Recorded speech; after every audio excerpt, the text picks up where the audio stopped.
Across the UK, online and on DAB. We are Talk. Talk Radio. Give it some lip. Talk Radio. The strike is over. It was a success. Updates and news to follow. Late night, Iain Lee on Talk Radio. We have ways of making you talk. Well, I'm not the kind to kiss and tell, but I've been seen with Farrah. I've never been with anything less than a 9. So fine. I've been on fire with Sally Field, gone past with a girl named Bo, but somehow they just don't end up as mine. It's a death-defying life I lead. I take my chances. I die for living in the movies and TV. But the hardest thing I ever do is watch my leading ladies kiss some other guy while I'm bandaging my knee. I might fall from a tall building, I might roll a brand new car, 'cause I'm the unknown stuntman that made Redford such a star.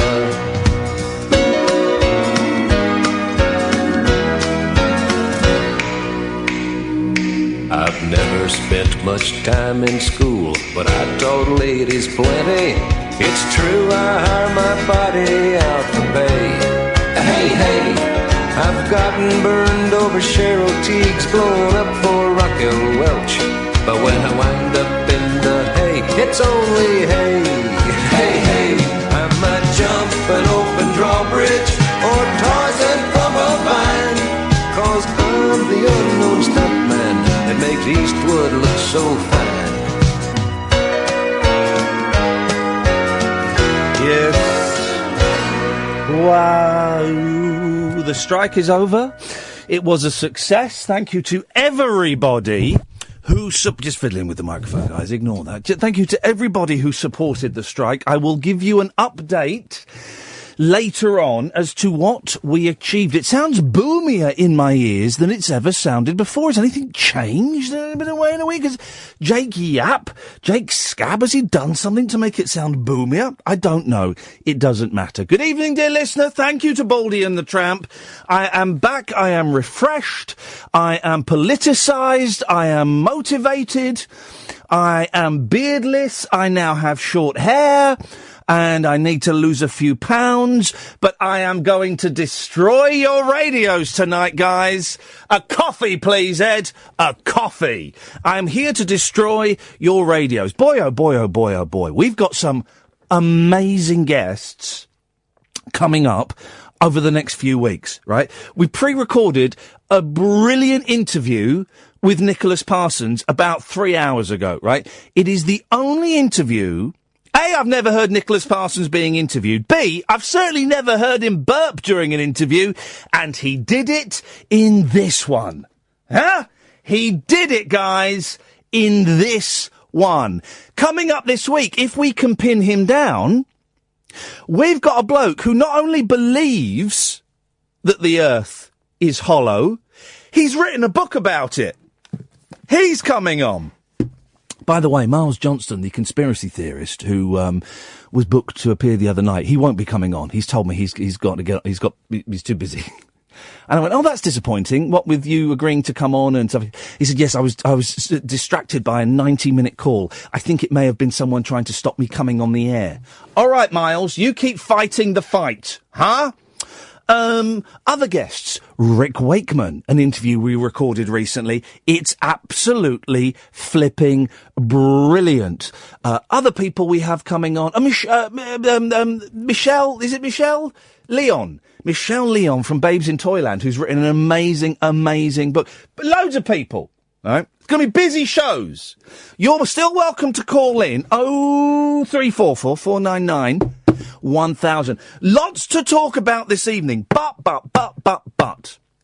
My boy, who's 7, loves reading, and for Christmas I bought them all the complete Secret 7 books, because I used to love the Secret 7 when I was a kid. And they've just finished the first one. Proper terrified. But it's inspired my children to start a gang. But one of my eldest is obsessed with books that are very, very big. How many pages has that book got, Daddy? I don't know. We'd look at books. 300 pages, 400 pages. Well, I blew my child's mind by saying, look, I've got this book in my car. Have a look at how many pages there are. Well, it goes up to 705, but then there are more pages afterwards. Now, of course, you can't judge a book by its cover. I look like a farmer, but I'm a lover. You can't judge a book by looking at the cover. Little song there for you. You also can't judge a book by how many pages it's got, because if you could, then this book would be one of the best books in the world. It probably still is one of the best books in the world. It's certainly one of the geekiest books in the world. It's called Beyond the Mirror Image, The Observer's Guide to Quantum Leap, right? If there's anybody listening who does not think that Quantum Leap is one of the top 10 TV programmes of all time, then switch off now. You don't deserve to listen to this show, right? Your brain cannot handle the information that you're about to hear. It's a brilliant book. It's written by Matt Dale, and Matt's on the line. Evening, Matt. Evening, how are you? I'm over the moon to have this book in my hands. Right, first question, okay, so you are the oracle on all things Quantum Leap. Oh, I'd love to say that. Say it. Say it. Own it. Own it. I've written the oracle. My memory is so terrible. That's why I wrote the book. Can I give you... Right, first question, and I know you'll be able to answer this, and this has bugged me for years, but not bugged me enough to Google it, obviously. How do you say... Is it Scott Bakula? Scott Bakula? How do you say his name? It's Bacula. Yes. For Dracula. Yes. Okay. Right. Brilliant. Well, that's that done. Thanks for coming on, Matt. Good luck. Bye. This book is absolutely brilliant. Why the hell did you write it? Oh, I had 18 months with nothing to do with evenings and weekends. I needed a hobby. Clearly, it is because listen. This is the kind of book, right? I love, as I get older, Matt, I love books that are lists. I love books that have dates and facts and trivia. I love it. I love it. I love it. I love it. And this book is full of it. It is the most... It's lists, yeah. It's the most detailed... Thank you. It's the most detailed, wonderful, wonderful thing. It must have taken you forever to put this together. Yeah, it pretty much did. And I'm just the same as you. I mean, I love books like that. Yeah. And a couple of years back, I was getting back into Quantum Leap, and I thought, I'll get the DVD sets out, I'll do a marathon. It's been a few years. Yeah. And I'll read through a book just like this while I'm watching. Yeah. And search for one. No books out there like it. Not there. So yeah, it was completely selfish. I wrote it for myself so that I could put it away for a couple of years, let it gather dust, completely forget it all, and then get it out again and read it and be surprised. I mean, the detail is just wonderful. I've picked a page at random. Season 4. It's a Wonderful Leap. May the 10th, 1958. End credits. 4 stills from the episode, back with 22 seconds of incidental music. I mean... Well, this is important stuff. No, it is! I agree! You need to know how many stills from each episode there are. Alternate leap-outs. Now, what are the alternate leap-outs? Well, because of the way that they ended each episode with a clip from the following week to sort of tease it, but it was designed in such a way that they could air them in any old order. Right. So the first time they aired it, he'd leap out into one episode, and then they'd run repeats later in completely the wrong order. Oh. And I felt it was important to capture those and catalogue them. Because he leaps into a black guy in a cafe 6 or 7 times, just because they kept rerunning that same episode again and again. Yeah. So, yeah, it was fun. It was Quantum Leap. It's kind of time travel. I would argue. I mean, it is time travel, but I dispute it ever so slightly because I'm a huge time travel fan. But I remember watching it. I remember watching the first one and thinking, "Oh, this could be all right. This could be something a bit special." And it was, wasn't it? It was on like tea times on BBC Two when it first aired, wasn't it? Oh yeah, it was one of those classic sort of Wednesday 6 o'clock things, along with Star Trek and Thunderbirds. Perfect timing. Was it a big hit from the off? Definitely not. I mean, the first season in America, it was almost taken off the air, and then they had the episode where he leaped into a black guy, and that got quite a lot of good feedback, which was just enough to get them a second season. And then it got cancelled again twice during the 5 years it was on the air. So it was constantly at the risk of being pulled. Now, I know that this details, the kind of each episode and stuff like this, but do you know much about the origin of Quantum Leap? Who put it together, how long it took for it to become a show? Yeah, I did a lot of research. I scoured hours and hours of interviews and read up on it so much, and I started buying production paperwork off eBay and everything. So what I've been able to do is put into the book all that background from all those different interviews, sort of pull them together and pull together a story of how it all came to be. How long did it take? Who came up with the idea? What, Quantum Leap? Yeah. Well, it was mainly the brainchild of Donald Belisarius, who was a genius, really clever producer. Yeah, genius producer in the 80s. A lot of the big action shows in the 80s have his name somewhere attached. He'd wanted to do something since the late 70s, doing some kind of anthology show, but with a linking theme and maybe something to do with time travel. And his wife, Deborah Pratt, who is kind of almost an unsung hero, she was one of the executive producers, put in a lot of the other ideas about the leaping aspect and things like that. And between them, over many, many years, it became this thing that they were able to pitch in the late 80s. And typically, as you find with all the kind of the best TV shows, it got rejected by everyone until eventually the suits at NBC said, all right, this sounds okay, we'll give it 9 episodes. Yeah. It's kind of similar to a few other things. It's similar to a couple of Star Trek episodes. It's similar to a TV show I absolutely love called Sliders. Sliders! Sliders! Now you're talking. That is a brilliant program. Apart from it loses the way. I think is it 4 seasons? It loses its way halfway through season 3. When they get rid of all the decent characters? They get rid of all the decent characters and that hot girl. And from the episode that Roger Daltrey appears in onwards, it's a bit of a stinker. Yes. But it's similar to that, and it's just that joyous kind of mix of stupid and fun and a little bit of science and whimsy, and it's magical. My favourite episode, my favourite Quantum Leap episode is the one where he leaps. Indulge us for 5 more minutes, guys. We're going to geek out. We'll talk to Caddick and we'll do all that stuff in a bit. But the one where he leaps into Al's body.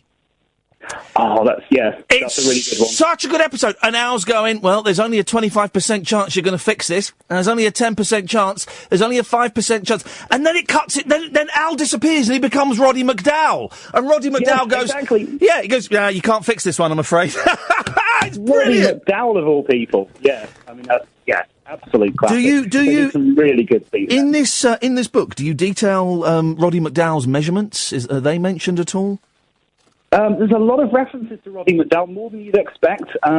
Maybe his measurements are something for the second edition. What's your favourite episode, Matt? Is there one that is just does it all for you? Oh, you know what? That's a really hard question to answer because, like you say, Quantum Leap is a bit of everything. So when I'm in the mood for a bit of horror, there's a favourite episode that I'll pull out and watch that. If I'm in the mood for a romance, there's an episode that I can pull out. And, yes. Oh, it's also fantastic. The pilot episode, the original 90-minute special that kicked it all off, is so cleverly done. You've kind of almost got to always return to that in terms of favourites, but it's such a hard question because I know after this call I'm going to think, you know what? Yeah. I really fancy a tearjerker. Yeah. I'm going to watch MIA, which is the one where we first find out about Al's wife who married someone else. Yeah.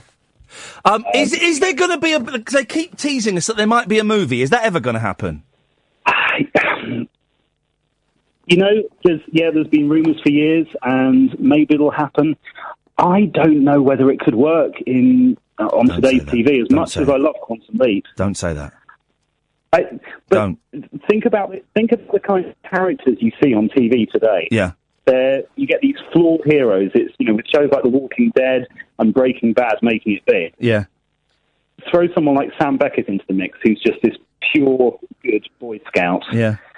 If you start trying to add flaws to his character, it all starts to fall apart a bit. So I think even if everyone can come to an agreement about making a movie, actually making a good one is going to be a real struggle. Now, listen, the book is all well and good. I'm interested in how you did it. You crowdfunded this, is that right?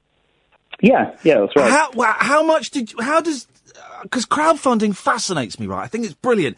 And it's brilliant because it means people like you, I mean, this would be a tough sell to a publisher. You never know, but it'd be a tough sell. But it means books like this get made, and albums get made, and films get made that otherwise would never see the light of day, would be gathering in your head and musicians' heads and filmmakers' brains, I think crowdfunding is absolutely incredible, the stuff that we now have as a result of, someone like you, someone driven, going, I've got this idea, who can give me a few quid, and I promise you I will deliver something brilliant. How did the crowdfunding work, and how much money did you need to get for it?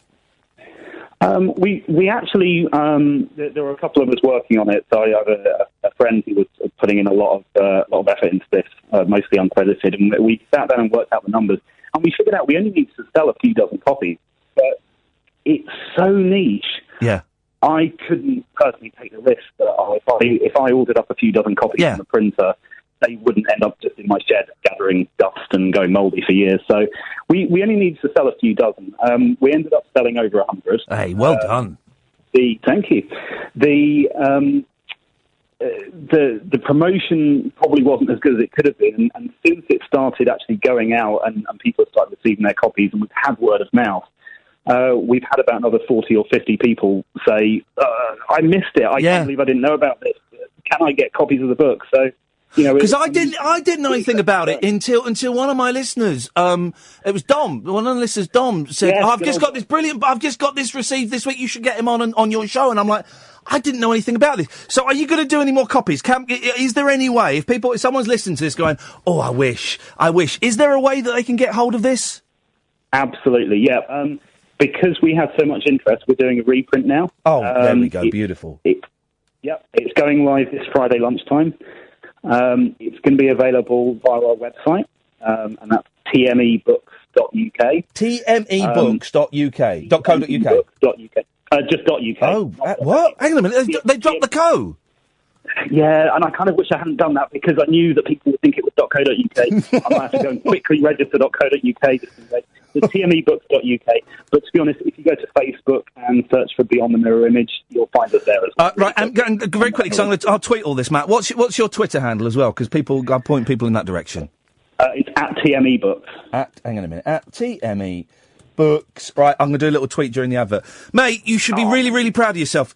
Honestly, this is absolutely stunning.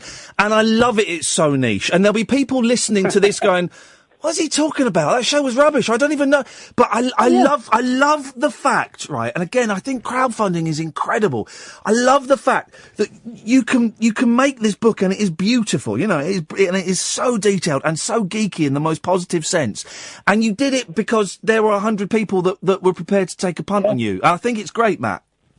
Yeah, and like you say, there's no way a real publisher would have touched it with a barge pole. They would have tried to make it a lot more publishable, so it doesn't matter these days, does it? It doesn't matter, because there was a time, in the sort of 70s and the 80s where it would be called vanity publishing, where people who thought they were writers would pay, 3,000-5,000 quid to get their novel printed up, and it was sneered upon. But now this is a completely legitimate way of getting stuff out there. Yeah. Matt, you're an absolute legend. You're nuts, but you're the good kind of nuts. Thank you. No, listen, It's the nicest thing anyone said about it. Yeah, I really appreciate your time, Matt. And if you get any more projects going, let us know, and we'll give them a plug. Will do. Thanks so much for having me on the show. Thanks, Matt. Bye. There we go. I'll tweet that. Honestly, and I know it's a geeky thing, right? It's called Beyond the Mirror Image, The Observer's Guide to Quantum Leap. I'll tweet all the stuff in a bit, but for me, it's a brilliant book and it's a brilliant series, but for me, it's the crowdfunding. The crowdfunding is crowdsource. That's what does it for me. The fact that you can you can get anything now. Well, we had Thomas Walsh on last week, a couple of weeks ago, Pugwash, right? Brilliant musician. A proper brilliant musician. Friend of the ELO guy, Jeff Lynne, right? Friend of Andy Partridge and Neil Hannon. You know, he's a proper musician. He's had proper albums out. And he's crowdfunding his next album. And people are doing it. They're paying him. And what that means is all the money goes to him. So he can then spend that money however he needs to be, whether it's on accommodation, whether it's on, renting the studio, whatever it is, he can put that money in the place it needs to go. And if there's any left over to pocket, he pockets it. He makes a few quid out of it. I think it is brilliant. These are exciting times for art when no longer are you dependent on having to go to somebody in a suit saying, I've got this idea. It's a bit weird and not many people are going to like it. I reckon about 200 people will dig it. Can I have a few quid? No. Those days are gone. Those days are gone. Isn't that fantastic? Right, 0344 499 1000 is the telephone number. Don't forget to tick your Radar Diaries with me, Iain Lee. The radio show for people who know the best part of the day is the night. Late Night Iain Lee on Talk Radio. We have ways of making you talk. Yep. 0344 499 1000 is the telephone number. Just taking my shoes off. Got to take my shoes off. It sounds very boomy in here. Something's different. I don't know what it is. Are these different headphones? No, something's different. I don't know what it is, but it doesn't sound the same. Tomorrow, we've got Korean Billy in. Korean Billy is coming into the studio. You Periscopers will be able to watch him talking with me. And I'm kind of thinking we'll do a little tour of the British Isles, and as we have an accent off. That's what we'll do. We'll have an accent off. It might end up being a bit racist, but racism is the new black. Oh! So he's coming in tomorrow. That'll be fun. 0344 499 1000 is the telephone number if you want to give me a call. You know the rules, guys. I've got stuff. Got a whole week's worth of stuff to talk about. I've got stuff to talk about. I'm going to talk about stuff, right? But you know the rules. You can call in about anything you want. You know, you tell me how the strike went for you. Tell me, I don't know. Tell me what you had for breakfast today. Whatever. Actually, that's a good phone in. What did you have for breakfast today? 0344 499 1000. But you can call in about anything you want. The only rule is, don't call in about Brexit because it's boring. Unless you have something new and original to add to the conversation, which you won't. I'm quite excited by the Scottish referendum. I think they should vote to separate. I think they should because don't talk about Brexit and talk about because of Brexit, because the Scotland voted something like 62%, I think, to remain in Europe. So if I was Scottish, I'd vote away. No, I'd vote aye. I'd vote yes. If the answer is, do you want to split from England? I'd vote yes. And then it's all David Cameron's fault. Someone posted something. Is this true? Someone posted on Twitter that David Cameron was only Prime Minister of a Conservative-led government for 13 months. And look at the mess he made of the country. It's true, isn't it? He ballsed everything up completely. So if I was Scotland, and everyone's going, well, they had their referendum, and they voted no, and they need to stick to it. It was a once-in-a-lifetime referendum. They said that. They actually said that. They said it's a once-in-a-lifetime referendum. And they should abide. But things have changed massively since that last referendum. I think it's brilliant that they're doing it. I'd be really, really sad. I wouldn't be really, really sad. Let me get rid of those two reallys. I'd be a bit sad. I'd be miffed.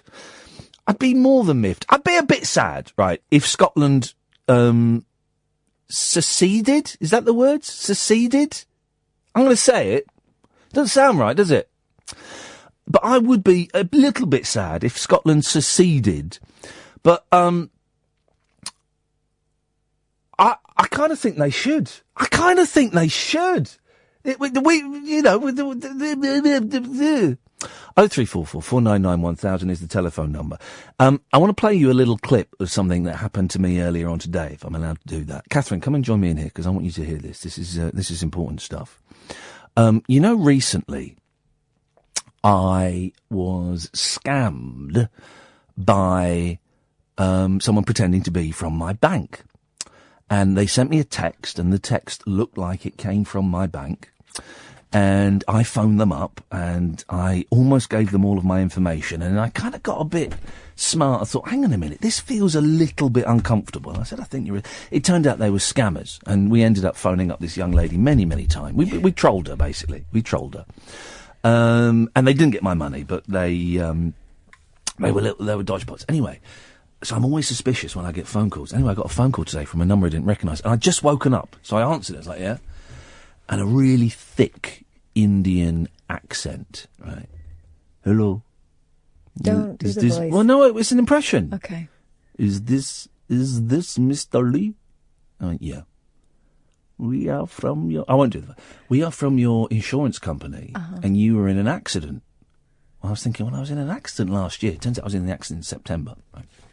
I was thinking, what? And she went, yeah, so we just need your security details to continue this conversation. I went, are you sure? She went, yeah. I said, tell me when the accident was. She says, I can't tell you that until you give me your details. Hang on a minute, you phoned me? Yeah. Tell me when the accident was. I can't do that until you give me... And it's a terrible phone line, Indian accent. I'm thinking, all right. I said, and I hung up. She phoned back. I thought, persistent. And we chatted. I said, no, you're a scam. She goes, no, honestly. Just honestly. Give me your... I want your date of birth and your address. Whoa. And I went, I'm not giving it to you. And she went... And I hung up again, right? And then I got an email. They're good, these scammers, because they can get all your data, right? So then I got an email from someone claiming it's from Aviva, right? Claiming to be from Aviva, right? And it looked good, but there was a couple of bits in the thing that weren't brilliant English. And I thought, fair play. They've gone to, because you can buy details of accidents and stuff, can't you? Mm-hmm. And they've gone to a lot of detail. And then there was a free phone number on there, which was different from the number they phoned me. So I Googled this number, right? And, there was one site, there's all these sites that tell you whether numbers are legit or not. And there was one site that said, this phone number could be a scammer. It's like, right. Ooh. Right. And then I went to the Aviva website. And all the time I'm thinking, I'm not even insured with Aviva. I went to the Aviva website to look at their claims number, which is what this number said it was, a claims number. And, completely different number. So. Cheeky devils. Got the old tape recorder out, didn't I? Phoned them up. And this is what happened. Hello? Hi, you're through to Aviva's personal injury claims department. Yeah, right. Talking to Mr.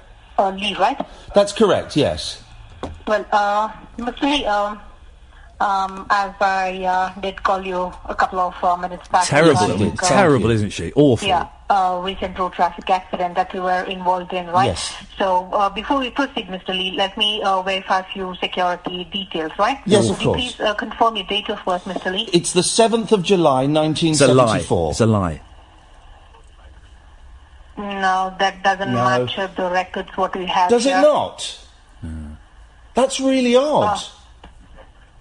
Okay, we have updated something, some other numbers over here. Well, we have some other numbers updated. Could you please confirm your first line of the address with the postcode? Here we go. Do you know what? I'll call her out here. Several things. Firstly, I'm not insured with Aviva. Boom. Secondly, I've Googled this telephone number, and it says that you're a scam. Boom. Thirdly, I am a presenter on Talk Radio, and this call is being recorded and being played out on the air to show what scammers you are. Well, Mr. Lee, yeah, go on. I really understand your concern that Talk your way out of that. you get a couple of scam calls and... I've checked your telephone number. Calls and stuff. I've checked your telephone number. Awful. And it shows that you are scammers and you are very naughty people. What do you say? Would you like to apologise? I'm sorry, Mr. Lee, that's not the right one. What you have received the information and what do you know about the particular, company. What?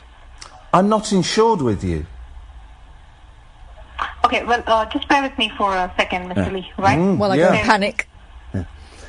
That went on for 21 minutes. 21 minutes of her giving me this, we're Aviva and we're all this. It went on, and I destroyed her. I destroyed her, right? Because it was, you heard that. It was awful. It was a really badly played out call. She wasn't even convinced herself. She wasn't even convinced, right? And while I was talking to her, right, I tweeted Aviva on Twitter, found Aviva UK, and I tweeted them the phone number, and I said, can you just confirm, is this number one of yours? Right? And they got back in touch after I'd hung up, after 21 minutes, and they said, yeah, no, that's our claims number. What? I said, yeah, that's our claims number. Can we help you? Well, she wasn't really... 21 minutes, that poor woman. I destroyed her. 21 minutes. But she was... I'm tempted to put the whole thing out as a podcast. I destroyed her. I mean, you clearly are a terrible man, but she was awful. 21 minutes. No, she wasn't. She was really polite and nice. She put up with me going, you're a scammer, you're a naughty lady, apologise to everyone. 21 minutes. She persisted with me. You called her a naughty lady? I called her a very naughty lady. Many times. 21 minutes. I'd hung up on her twice. Wow. So, I had to phone up and say sorry. You idiot. I phoned up and I said, and I got through to a different lady, and she said, the other one was in tears in the toilet. She said, your account is locked. And I went, yeah, I think I know why. If you tell the other lady, I believe her now. And I got put onto the other lady, I got put back onto her, and I went, I owe you an apology. Turns out you are genuine, and I was actually quite rude to you, quite aggressive. Didn't use any bad language. I was rude and aggressive to someone probably earning like 50p an hour, if that. I destroyed her, and I was not proud of myself. I wondered why you'd done that. Right, I was thinking, if he'd have had a victory like that today, he would have already told me. George, you're a fanny. I'm a fanny. Fool me once, then shame on me. Fool me twice, well, you didn't, so shame on me again. It was awful. And I even went down, I had to go downstairs to the car to get my digital recorder. But I didn't even get dressed. I just put my jeans on and put a coat on and did the coat up. So I was topless. I didn't have socks. And I destroyed her. I destroyed a poor Indian woman in India. Country that is they're poor enough as it is without me. Well, some places are. Making her life absolute terrible. Isn't that terrible? Anyway, the upshot of it is, the car crash I had in September of last year, September the 16th, I think it was, so it's almost 5 months to the very day. Well, the people who I went into the back of have just today decided to put in a claim for whiplash.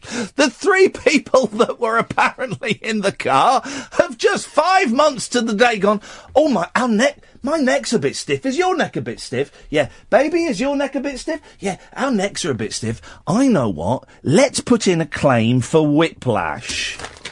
Absolute chances. They've obviously had one, which is what I thought this call kind of was. They've obviously had one of those calls going, I believe you're in an accident. I think we can get you $5,000 each. And it'll be about $5,000 each. Now, what that means is, right, and so this very nice lady. But if the baby gets $5,000. Yeah. It'll just spend it on, like, rubbish. Won't it? You know what babies spend money on. Politically correct dumpling lefty Caroline just stopped the even more politically correct pasty lefty Iain Lee from putting on an Indian accent. Why? Oh, piss off, you twat. Who's that? That's Dave, who gets blocked every night. Not real Dave. Not real Dave. Let's block Dave. There we go. My name isn't Caroline, but thanks very much for calling me a lefty. And his name's not Dave, so it doesn't matter. And apologise. Bad language there. Yellow card. I've yellow carded myself. Sorry, that was too bad. Bad language there. I apologise. Sorry. Caroline. How's your political correctness now? So my car insurance anyway is £1,400 for a Polo. And I tell you why, it's because of my job. It's also because I got points on my licence. It's also I'm not a very good driver and I've had crashes. So my insurance is up for renewal in 3 weeks' time. So the crash itself will bump up the insurance even more. And now these chancers are putting in a claim. I don't want to say fraudulent, but I want to say chinny wreck on. I reckon their chins have been injured by Jimmy Hill, Esquire. They're putting in a claim for whiplash. So my insurance is going to be over £2,000 for a Polo. Whiplash. What world do we live? What is this sick world we live in? How long does whiplash take to develop? Well, apparently 5 months almost to the very day. It's awful. And I've had, remember once I had a car crash, someone went into me, and I got a call saying, we believe you had an accident, we think we could probably get you £3 or £4 for, and I went, go away. I mean, for a second, you think, £3 or £4 for nothing. You think, someone's paying for it. Yeah, no, do go away, you absolute dodgepots. And these people are going to make a claim. I mean, listen. Maybe they are injured, but what utter scumbags, aren't they? Yeah. Awful. And apologies. It turns out I am insured with Aviva. I didn't know that. I didn't have a clue. I didn't know who I was insured with. Outrageous. Can I just rectify something that not Dave said? Yes. Well, one, obviously my name. But if you listen regularly... He listens all the time. And we know you do. You still got my name wrong. Another inaccuracy. I don't just stop him doing Indian accents. I stop him doing most accents. Oh, yes, it does! Time for a break. Late night Iain Lee. On air and off the loop. On Talk Radio. We have ways of making you talk. 0344 499 1000. Good evening, CJ. Good evening. Good evening. Amazingly enough, the exact same thing has happened to me last year. Oh, really? Go on. Yeah, I was in a car crash myself with a friend of mine, and we sort of rear-ended another car, and the whole car was teetotaled, smoke coming out of it. Teetotaled? Teetotaled, or what do they call it? Is teetotaled a phrase? Totaled. Teetotal is when you only drink tea. Well, no, it's not. Teetotal is when you don't drink booze, but it's not tea as in the drink tea. Yeah. No, it's, hang on a minute. This is true, and I'm trying to remember it, and I will remember it because I'm good. Even if it takes me all night. So teetotal is when you don't drink alcohol. I saw that look to the camera. Teetotal is when you don't drink alcohol, but everyone thinks it means tea is in the drink, and it's not. It's tea. I think it's to do... I'm going all in. I put it all in on black. I think it's to do with the Model Ford. T Model Ford. The Ford Model T. I think that's what it's to do with. The Model T Ford. Yeah, it's something to do with that. 0344 499 1000. Phone up, prove me wrong. Bet you can't. Anyway, CJ, carry on. Continuez-vous, s'il vous plaît. We did get very drunk after the accident, mind you, so teetotal is probably the wrong word. Yes. Using it. But a few months after the accident, I actually did get a phone call. Yeah. And I did recognise the number, and they said, you can claim for the car accident. Yeah. But I didn't report the car accident. I didn't register on your websites. It was a brand new phone, and they said, yeah, you can claim for the accident. And I'm thinking, how did they know I was in a car accident? Yeah. I just don't understand how they knew that. Hang on a minute. Well, they don't. No. But so who are they? Dodgepots? I don't know what the company was. It was a while ago. But it wasn't. But they were saying you could make money if you said you had an injury. Yeah, right. They did. Yeah. But you told your insurance company, didn't you? I don't drive. It's not my car. He was driving. Sorry? I don't drive. It's his car. He was a passenger. Right. Yeah, I was a passenger. Right, but what? Yeah, so there's no way they could have known. But did they get the exact date of the accident? No, they didn't. Because maybe they were just fishing. Maybe. But they said I could have got $2,000 from that accident. I mean, it's tempting. You can understand why it's tempting. I told them to F off. It's not on doing that to a friend, you know. I mean, I know they don't lose any money themselves, do they? But it affects the premium and insurance. My premium is going to go. I'm going to be paying over $2,000. I reckon. I'll let you know, guys. On March the 27th, I think it is. I've got to do it. I'll let you know, but it's going to go through the roof. But I just don't think how people can do that. So you know, it's an accident at the end of the day. Yeah, but also it's a holiday, isn't it? That family's got a holiday now. Well, I'm poor. You know, I don't make a lot of money. You know, I'm on like 200 or whatever every few weeks. Yeah. Because I'm on something called employment support allowance. I could have used that $2,000 to get a new PC, new camera, carpeting and whatever. But I thought, no, the idea of doing that to someone is still wrong. And I stand by that, and people shouldn't, you know, people shouldn't do that to a friend. CJ, thank you very much indeed. 0344 499 1000 is the telephone number. If you want to give us a call, you'd be more than welcome. Oh, Jesus. Sam's called in. Good evening, Sam. Oh, hi. Hey, Sam, how's it going? Yes, fine. I was just ringing because I heard you discussing whiplash and car accidents, and I've got a really unusual story, but one that's really made me quite angry. Oh, go on, let's have it. We like angry stories at 10 to 11 on a Monday night. Beautiful. Well, what happened was, in January... Turn your radio off, Sam, because it's getting a bit confusing. Oh, right, okay. Bear with me 2 seconds. I don't know why you're doing that. No? There we go. No. Hello? Right, okay. Can you hear me? That's much better. Much better. Yes, go on. Okay, sorry about that. Yes, so what happened was in January, I was actually driving down a dual carriageway. Yes. And someone beeped quite loudly at me. And I didn't actually know what was going on. And he said to me, go and pull in by the bus station. So I pulled in. I thought, what the hell has happened? He said that I swerved into him. And I said, look, I really didn't. I apologise if, you know, you felt that way. Didn't think anything of it. There was no damage to the car because we didn't touch. Didn't think anything of it. It was in January. I had a phone call 2 weeks ago from my insurance company saying that he was claiming whiplash. And I didn't know who it was because I didn't think of this for ages. And I said to the insurance company, this is absolutely ridiculous because there was no damage to the car, we didn't touch. And they said, yes, he said in his claim, but there isn't any damage to his car, but he's claiming whiplash. What? So he's actually claiming it. We were down the dual carriageway, and because he said that I nearly went into him, he's claiming whiplash. And honest to God, and it's only a 30 So hang on a minute. He's saying that you nearly went into him. What? So he swerved suddenly? Yeah. And he got whiplash from turning? Yeah, and he's actually got a solicitor who is taking it forward. Well, I bet he has. What the He's a very delicate flower. I would buy him a pint for the sheer brass neck of it, but that's as far as I go. I know, it's unbelievable. The insurance company came out and they took photos of my car, which is absolutely immaculate. And I said, look, I will go all the way to court. I said, this is just someone money grabbing. It's really made me angry. But yeah, he's claiming whiplash. Well, is it going to go to court, Sam? Well, the solicitor from the insurance company thinks that when he sends the defence off, that they're not going to take it forward. Yeah. He's just a chancer. Yeah. Unbelievable. Because, you know, this whiplash thing is getting out of control now. I think, you know, I have to tell you that because we didn't even touch. Yeah. Sam, thank you for that. Unbelievable. That is incredible.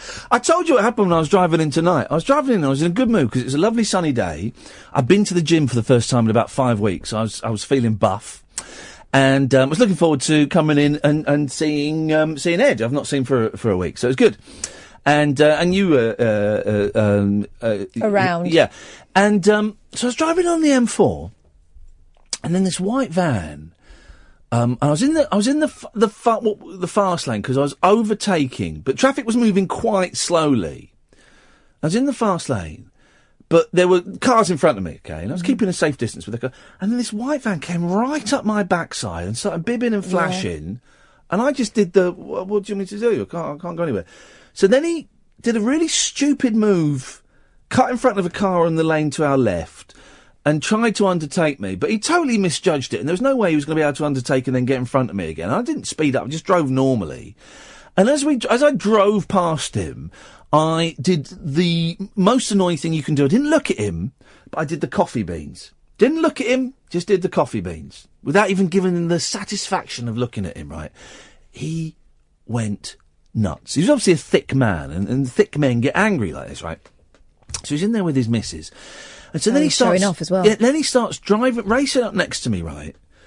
And I've had this a few times. Anyone else had this, right? He started pointing to the hard shoulder and making a fist.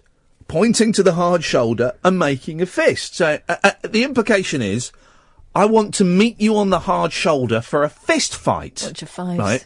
And I've had this quite a few times. You do get it a this a lot, right? And so this is what you do.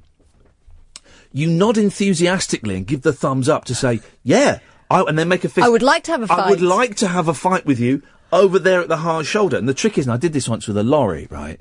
It was a Bedford truck or a Luton or something. And they pulled over into the hard shoulder. I just sped off. And then there was another one. This guy He bravely ran away. This guy wanted to have a fight with me at a service station.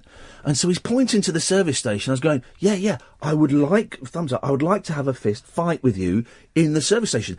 So I was behind him. So he led the way into the service station. And as he just got past the motorway, I pulled back out again, zoomed off. And you could see him. And you could see him try to speed through the service station to catch up with me. I got away. What an idiot. So this guy, I was going, yes, I would like to have a fight with you over there, right? And, he got so when he was starting to pull over, and then I saw him turn to his missus and say, "Give me that," right? And he got a bottle of water, wound down his window, and he chucked this bottle of plastic, chucked this bottle of water at my car. Can I have an out time, please, Ed? And I thought, cheeky git. I do engender. Oh, hang on, I'm on the wrong thing. Don't worry, I'll do it. I bet it wasn't Evian. Well, no, of course. Buxton or something. It was Buxton. It was your Buxton. Yes, it was. Let us go to Barry Westwood. Good evening, Barry Westwood. Hello, Ian. Nice to see you. Nice to hear you all back. Yes, it must be. Strike successful. Very, very successful. We've made some great. I've made some, and I will tell you this over the coming weeks. Some great steps towards improving radio output. Across the country. I have been informed by several high-placed radio officials of some quite, and I don't want to say too much because they don't know about it, but there will be some people who are bland, who are #radio bland, who will be losing their jobs in the next 2 or 3 months as a result of my strike. And I want to thank also Chris Moyles, Ferrari, and Mike Graham and Mike Mendozoff for supporting me in the strike, and all the other presenters. Too many to mention now. Too many, but yeah, really, really positive, powerful week. A lot of great seminars, good stuff. Actually, Barry Westwood, good stuff. Well, that's excellent, Ian. I must say that one of your guests was Tony Robertson, so I took my week's strike to read Tony Robertson's book, and an excellent read. Isn't it just? Very good read. Ian, just in answer to your question, I think it's teetotal is Temperance Society. Temperance Society, thank you. Yeah, I think what it was, I think it was, I don't know whether it was chapel orientated, but there was an oth taken, wasn't there, to abstain from alcohol? Yes. Anyway, Ian, lovely that you're all back, and I'm going to sit back, enjoy the rest of the show. Sit back, Barry, crack one out, and enjoy the show. Beer, I mean a beer, for God's sakes. I didn't mean a beer. I meant exactly what I said. And here's the thing, I mean exactly what I say, guys. I know what I'm doing. I'm a master. Gatford, you'll have to wait, buddy. You'll have to. Oh yeah, Gatford. What was your nickname at school? Sorry. Yes. Hello. Yeah. What was your nickname at school? Gaztech Canberra. Gaztech Canberra. I didn't know that. I was reminded by that. There's a lovely bloke called Dom who's been mentioned in this show already, who does Iain Lee Quotes at Iain Lee Quotes on Twitter. And he's taken it upon himself to listen to all my old shows from different stations. And he tweets bits from the shows. And every now and then there'll be a lovely memory. I go, oh, I remember that. But most of it I don't remember. And he tweeted his nickname was Gaztech. That's beautiful. It's a good one, isn't it? We're easing ourselves back into the show, dear listener. Easing ourselves. 0344 499 1000 is the telephone number. Oh, when we come back, I'll tell you what we'll do. Play the first of those little musicals. Little musicals. What a treat. Oh, it's an absolute treat. We'll play you. I tell you what, we'll play. Is it Watford Market? Is it? No, it's Coventry Market. We'll play. Watford Gap. We'll play Coventry Market when we come back. You'll love it.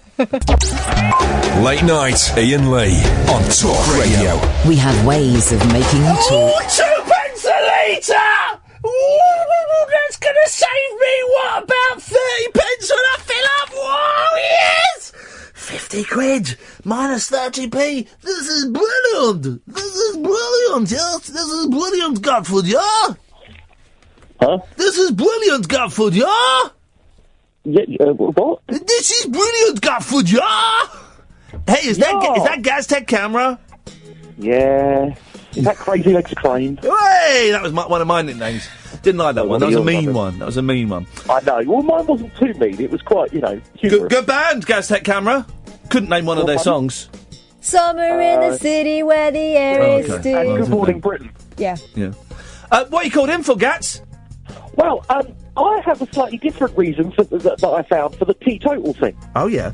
It will be wrong because Barry Levinson, what's his name? Barry Wilkinson's. Barry Wostenfrost. West. No, you're thinking of Fred West. Western Supermare. Yeah. Barry Western Supermare is correct. Yeah. Right, well, no, see, I found 3 other places where it says, although it is related to the Preston Temperance Society, it's to do with the bloke that ran it, and he had a speech impediment, and he couldn't pronounce his T's. So he went teetotal. Oh, stop. You are... Gatford, can I just interrupt you for a second? Of course. Are you sure? Yeah, go. When the moon is in the 7th house and Jupiter aligns with Mars, then peace will guide the planets and love will steer the stars. This is the dawning of the age of Aquarius. The age of Aquarius. Aquarius.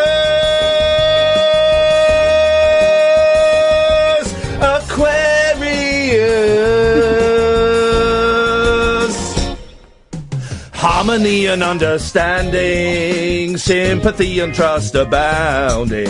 No more false adorations, golden living dreams of visions, mystic crystal revelations, and the mind's true liberation. Aquarius!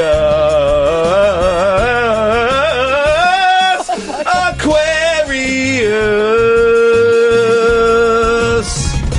When the moon is in the 7th house and Jupiter aligns with the Mars, then peace will guide the planets and love will steer the stars. This is the dawning of the age of Aquarius. The age of Aquarius.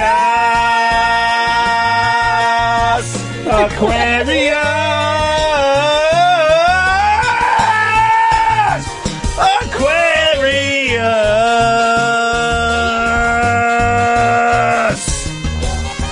Bloody hell, hang on, that Is breath. this the bit where we strip off, yeah? No. All right. Jeez. Be with you in a second, Gatford. Yep, sure, yeah, carry on. Just need to hang there. There we go. Oh.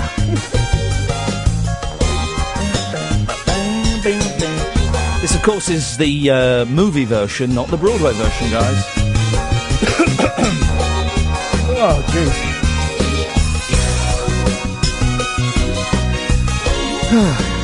Bloody hell. Harmony and understanding, sympathy and trust abounding. No more falsehoods or derisions, golden living dreams of visions, mystic crystal revelations, and the march to liberations, Aquarius! Aquarius! Bit too high for me. Aquarius, Aquarius,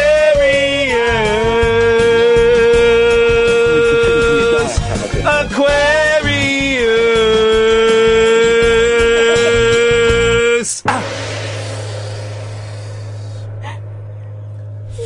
You need to sing from your diaphragm a bit more, Ian. Singing from my anus. That was high. Yeah. Anyway. You auditioning? Actually, he was. Well, actually, here's the thing. Hair is my favourite musical of all time. And it turns out that they are doing Hair, the 50th anniversary of Hair, this October, which is the greatest...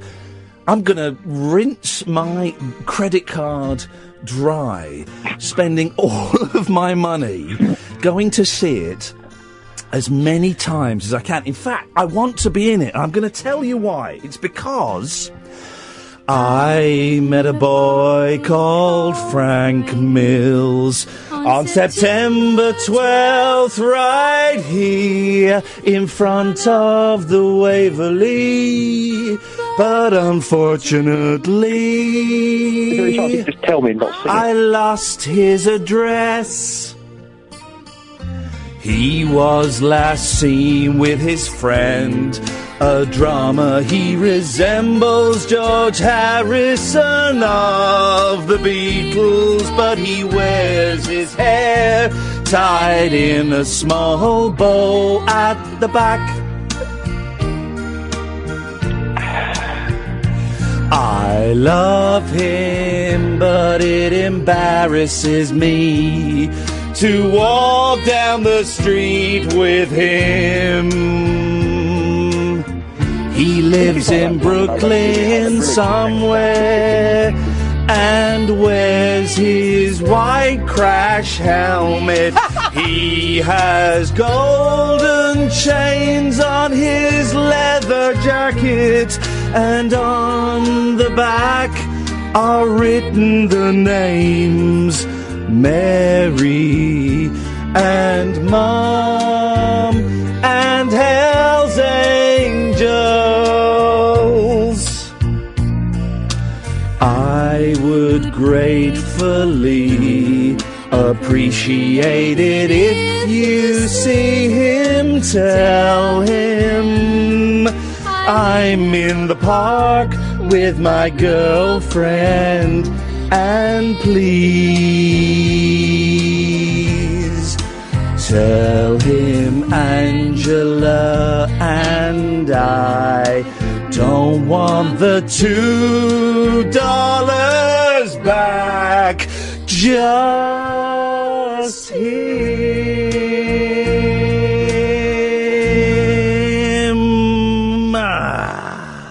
This is a bit like that time where I rang Julia Hartley-Brewer and she sang South Pacific to me. Well, you see, I think that they are bringing Hair back. And here's the thing, it's absolute truth, God's honest truth. Tonight, I bought 3 different versions of the Hair soundtrack. On Friday or Saturday night, I forget which, I bought 6 different versions of the Hair soundtrack. Imagine, I've bought 9 versions of the Hair soundtrack, including in foreign languages, Gatford. But hold on, isn't it? Forgive me for the questioning, but they're the same songs, yeah? Yeah, but they're all completely different. Hey, because of Hair, I've seen Sunita's Muff. So it really is fair play. Yeah, exactly. It's just, it's the most wonderful musical there is. I love it. But let me tell you a story. Good morning, starshine. The earth says hello. You twinkle above us, we twinkle below. Good morning. I don't know the key for that one, I'm going to be honest. No, yeah, good morning, star. Oh, there we go. Go, Gafford. The earth is below. I don't know the words, though, but I know the tune. You know this bit, guys. Everybody. Our early morning singing song. Libby lap nooby, libby la la looby la la la whoa whoa. Are they singing Luby? Yeah. Saba sibby subi da ba da ba dooby libby whoa whoa. Ooby abba nabba libby da bi da ba, early morning singing song. Gaffer, did we get to the point of your call? Probably, but I've forgotten what it was because you've been singing for so long. Thank you very much indeed. Then my work here is done. So Hair is... honestly, I bought 9 versions of the Hair soundtrack, including some that have cost me an absolute fortune. And then I found out there was an album called Disinherited, which was released...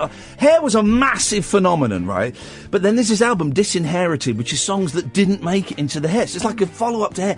But then I found that... Excess Hair. Excess Hair. Then I found the sequel to Hair. It was a musical called Dude, right? That... Oh, there we go. Let's sing. There we go. There we go.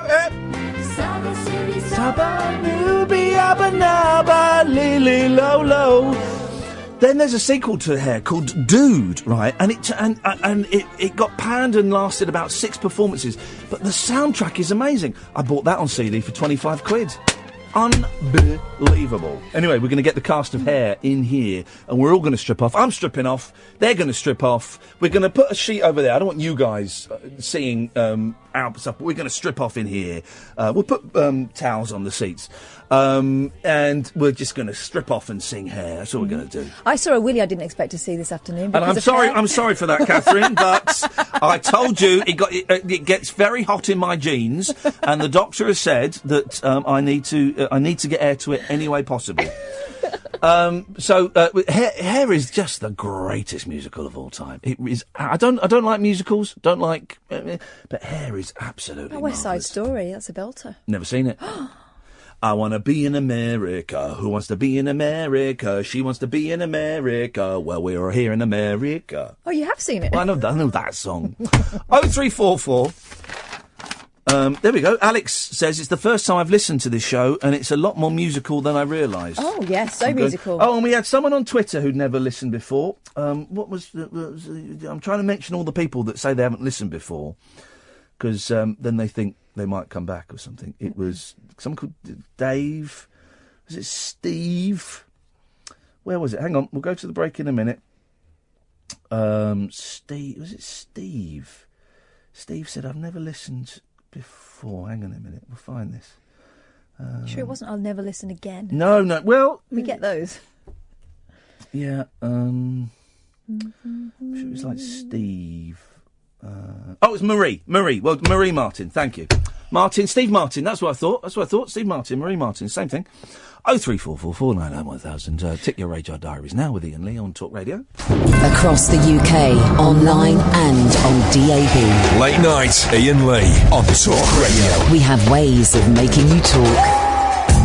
03444991000. I should just say, do you remember we had Eddie Large on before I went on strike? What a nice man he was, wasn't he? A really nice, humble man, and 75 years old. And I think maybe because we had Louis Bath on a couple of weeks before, and he was doing an evening with someone, and we had, and it's just something went off in the back of my head. I thought, oh, wouldn't it be nice to put on an evening with Eddie Large? Because, and this is kind of the line I'm throwing out for this, but it's true. The thing I learnt from 2016 is, we need to tell our entertainers that we love them and we're appreciative of all they have done for us while they're still alive. It's all well and good, David Bowie dying, and then, the next night on BBC 4 they show a documentary and they show The Man Who Fell to Earth and they show Labrador. So he's always, on a radio station playing 4 David Bowie songs every hour. It's all well and good doing that. It's all great when Paul Daniels dies. In fact, I don't think they even did that much on TV for Paul Daniels, which is to their discredit. But why not get these people when they're still alive and just say, Thanks very much. We think you're brilliant. Got a lot of affection for you in our heart. You remind us of our childhood. You remind us of our parents. You remind us of when things were easier and different and, whatever. And so me and Eddie Large I don't want to say we've developed a friendship. That's perhaps stretching it too far. But we have been emailing each other quite a lot. I was doing a lot of emailing with him last week. And we have come up with, we are going to put on an evening with Eddie Large. And he's dead nervous about this, but he's nervous that no one's going to come. And I said, Eddie, I will be responsible for the evening, right? And so we have hired, he doesn't like travelling, okay? He didn't even want to travel to Bristol, which is only 25 minutes from where he lives. He lives in Portishead. So I have hired it's kind of like a community centre in Portishead. And it only holds a couple of hundred people. And on June the 25th, Sunday, June the 25th, we are putting on an evening with Eddie Large. By coincidence, when I picked that date completely at random, right? And I emailed it because I just thought, it's far enough away. It gives me time to work on stuff. It gives us time to drum up business. It's all good. And I emailed and said, Ed, I'm looking at June the 25th. Any good? He went, oh, that's my birthday. I went, oh, do you want to do it another night? He said, oh, no, that'd be lovely. So this is going to be a really special, it's his 76th birthday. And it's going to be a real special, affectionate, very relaxed celebration, right? It's a couple of hundred people that we can fit in this hall. It's going to be me and Eddie Large on stage, 2 halves, maybe about 45 minutes to an hour each half. We'll see how it goes. The first half, going to be me interviewing him, and we'll have a screen and we'll show some clips from bits of his shows and performances, and I may try and get 1 or 2 surprises as well to throw in there. Second half, a few more clips, bit more chat, and then we do a Q&A from the audience. Anyone's got any questions they want to ask Eddie Large, then you get to ask them. And I'm kind of thinking we can record it, the audio of it, and maybe we could put it out as like a CD or a download, I guess it would be now. I'm not taking a penny from it. I'm going to lose money from it because I've totally underestimated how much it'll cost to put on. But I'm hiring the venue and I'm getting the posters and I'm doing all of that stuff, right? And I've said to Eddie, as long as I can make back the hire of the venue and a few quid towards the posters, all my other expenses I'll cover. So it's going to cost me a little bit in petrol and I might probably get a hotel and stay out there. And that's all fine. I said, look, as long as I get the money, but the 300 quid back from hiring the venue and a couple of quid for the posters, once we've reached that limit, and I think we need to sell about 40 tickets, I said, everything beyond that goes straight to your pocket. I don't want a penny of it. He's like, you sure? I said, yeah, I don't want a penny of it. For me, the payment would be the thrill of putting on this evening and sitting on stage with you and doing it with you. So it's happening, right? Now, my real worry is we don't sell any tickets. And it's a possibility because it's in Portishead, which is just a bit sort of northwest of Bristol, near the coast, I think. It's where the band Portishead come from. And so there's a chance that people might be put off coming to that. It's the same weekend as Glastonbury, big crossover in Eddie's audience and the Glastonbury audience, so, and also the venue doesn't sell tickets. So what I found out what they usually do is I'm going to drive up to Portishead one day in the next couple of weeks with some posters that my mate Scott's making for me. And I'm going to go there's a few charity shops and a couple of streets in the high street, and I'll say, if I bung you, 20 quid, can I put a poster up in your window and would you sell tickets for this? And I give them an allocation of tickets. You can buy tickets online, right? But I'm just aware that the local audience will be quite elderly and they will not be familiar with particularly, will not feel particularly comfortable buying tickets online. If you want to come, dear listener, it would be a thrill, and I'm certainly going to stick around afterwards as I do all these things. And if Eddie's not too tired, here's the thing, right? He's dead nervous. Once he gets on that stage, you won't be able to shut him up. You will not be able to, it'll kick in. That instinct will kick in. I don't think he's done, I'm not sure. I don't think he's done anything in front of a live audience for a while. I know as soon as he gets on that stage, I'll sit back and he'll take over, which will be a joy. And I'm sure if he feels up for it, he'll stick around and get a few pictures and sign a few things as well. So if you want to come, I will give you the web address. It is it's the one we usually use for the Rabbit Hole and Performance Ring. So it's ticketsource.co.uk/Iain-Lee. ticketsource.co.uk/IAIN-LEE.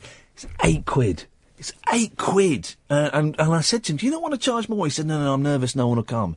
£8. I would pay £8 and drive. I don't know how long it's going to take. 2 hours. About 2 hours.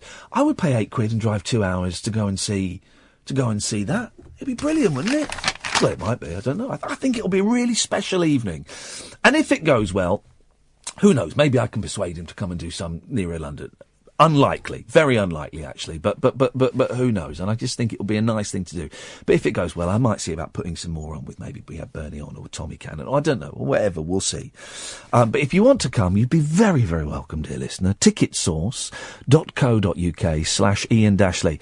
And the final word on this, if you know anybody that might want to come, or you know any Facebook groups or any podcasts or any people on Twitter that might be interested or might be able to help promote this, please, give them my details or give them the link or forward it on and just share it with as many people as you can, because I really want this to be a special night, and I'd be gutted if we sold 10 tickets and that was it. I think this could be something very, very special.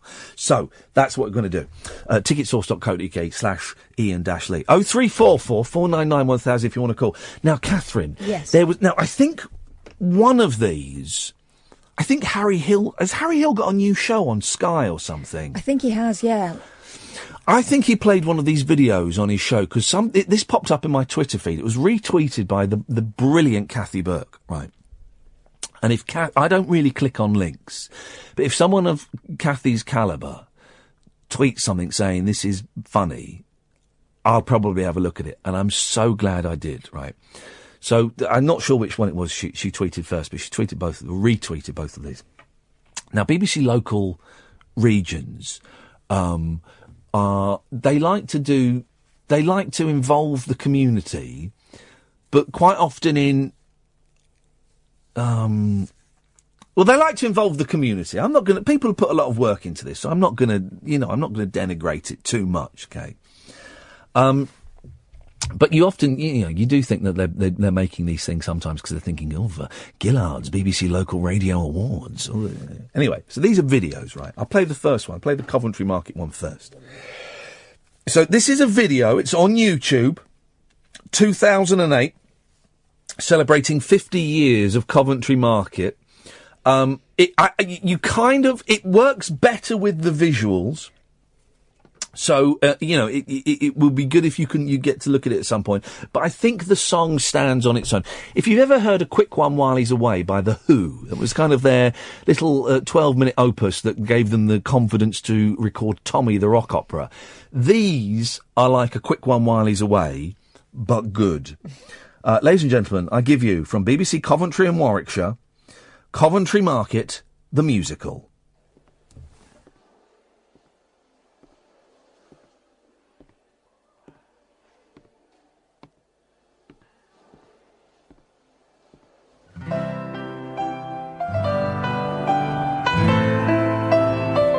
Not a soul in sight. The only sound is my feet echoing on the floor. I remember this place opening 50 years ago, when I was about a boy. But there's no time for memory, long days ahead. It's time to open up the door. Coventry Market, all kinds of everything. Something for anyone. There's no comparison. For genuine bargains, explore what's in store. Confused or amused, just ask what it's for. Treasure of wonders, exciting, enticing, every kind of bumping and all kinds of everything. I said for the power, I said for the power. 6 who wants 1, 2, 3? Well, there were the 45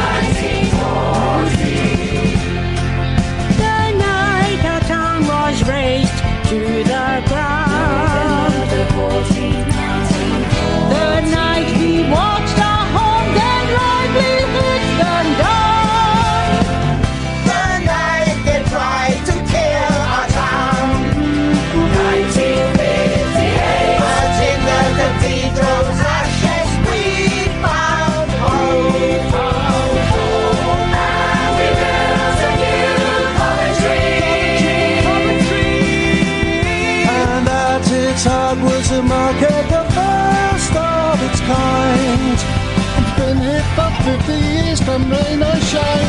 Coventry Market, all kinds of everything, something for anyone, there's no comparison. For Indian fabric and Jamaican bread. And wonderful cafes and beautiful bedspreads. A treasure of wonders, exciting, enticing, it's everywhere I'm hoping there are all kinds of everything. Happy birthday! Buon compleanno Coventry Market, spero che tu sia molto fiero di aver fatto 50 anni. I played here when I was a kid and my mother had a store. It really hasn't changed at all. This is our home, this is the answer to our prayer. Far from the violence and the misery. This is a place where we can be who we want to be. Come see for yourself, don't just take it from me. Coventry Market, Coventry Market, Coventry Market, all kinds of everything. Although I'm not complaining, it can be financially draining when you fall in love with the lady who sells rugs, and you have to buy another carpet every time you lose your nerve and fail to ask her on a date. Thank God they're married now. Coventry Market, all kinds of everything, something for anyone, there's no comparison. Ice skates and dinner plates. Brilliant sweet, And African animals. this place is unique. There's tattoos And cashews. and big hair and big underwear. Waxing, relaxing and nail care. And hard work, Distilling, fulfilling. just milling, it's thrilling. Coventry Market, all kinds of everything, something for anyone, there's no comparison. Genuine bargains, explore what's in store. If used or unused, just that's what it's for. A treasure of wonders, exciting, enticing, it's every kind of old thing and all kinds of everything. A treasure of wonders, exciting, enticing, it's every kind of old thing and all kinds of everything. And all kinds of everything.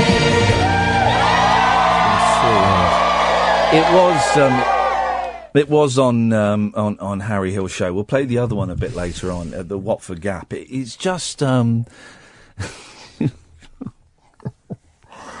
do think sometimes maybe I've got it all wrong. Maybe my entire world view, my judgment on what is good and what is utter pony is completely screwed. 0344 499 1000. Late Nights with Iain Lee on Talk Radio. Late Night, Iain Lee on Talk Radio. We'll get you talking.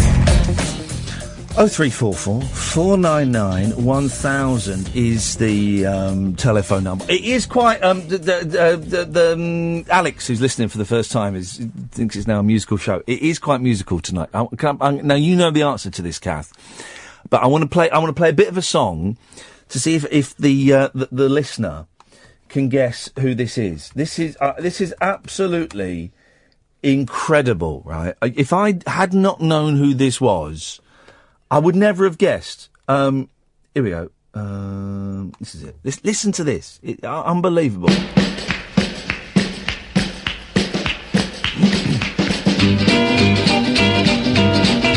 One of the biggest stars in the world. You like to come on the telephone, baby, please answer to our phones. You like to dim the lights when we're alone, baby, please answer to our phones. And when we're at a party, if I ask for more, I can't understand a word he's saying. One of the biggest stars in the world. about to go away, baby, please answer to our phones. And you can't wait on to It's incredible, isn't it? And even now I know who it is, I'm still thinking, is that a wind-up?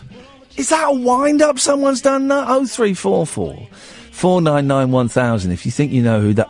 I found it absolutely incredible. Here we go. Hey. Oh, it's incredible. Nothing like what he would go on to be famous for. One of the most recognisable people in the world. And he did that. It's a voice you will know. Yeah. And I know that he did a few bits and pieces before he got famous. I didn't know he did that, though. I always thought that his stuff kind of... When you first showed me that, I thought, oh, it must be a song he's written for someone else. Yeah. Like Elvis or something. No. Hang on a minute. Tom, do you reckon you know? I know nothing. Oh. I have nothing to say. Where is that from? I know nothing. Is that Manuel? I know nothing. Yeah. I know nothing. He's from Barcelona. It doesn't sound like a thing, doesn't it? I know nothing. I think it is Manuel, because there's an episode, isn't there, where Basil tells him not to say something, and then when he needs him to say something, he goes, I know nothing. I know nothing. Yeah. I know nothing. Yeah, that sounds about right. It sounds about right. I was never really a big fan of Fawlty Towers. Not for me. Not my thing. Not for me, not my thing either, Tom. We are like-minded. When it comes to that. Here's a question for you, Tom, right? I got a right cob on today. I went to a petrol station to put some petrol in my car, and I needed to buy a bottle of water. I was thirsty. And I was making a phone call as I pulled into the petrol station, hands-free, because I've got Bluetooth in my car, because I'm a celebrity. And so it was on... phone with Bluetooth. Sorry? Bluetooth. I know nothing. So... Sam's phone... Bluetooth. Yes. What? So, I may be asking the wrong person this question, but I'm going to persevere. Maybe. Yeah. Okay. So, I pulled up at the pump. I switched the car off. I picked the phone up, put it onto phone, put it to my ear, went out, opened the petrol cap, put the pump in, right? And I was squeezing it, and no petrol was coming out. And then I heard the intercom say, and I looked over at the guy. I looked over at the guy in the shop, and he was miming, "No phone, no phone. Put the phone down. No phone. Oh, no phone, no phone, no phone." And I was thinking, are you an idiot? I thought it had been I thought, Tom, right? And you sound like an intelligent man. The phone petrol station thing had been proved. It's a myth, isn't it? The myth had been proved 5 years ago. Yeah. Oh God. Do you believe this guy? I'm going to throttle him in a minute, but I'm going to be new me. I'm going to persevere. Has it been proven that mobile phones do not call you? I have never heard of an explosion in a petrol station because someone was on a mobile phone.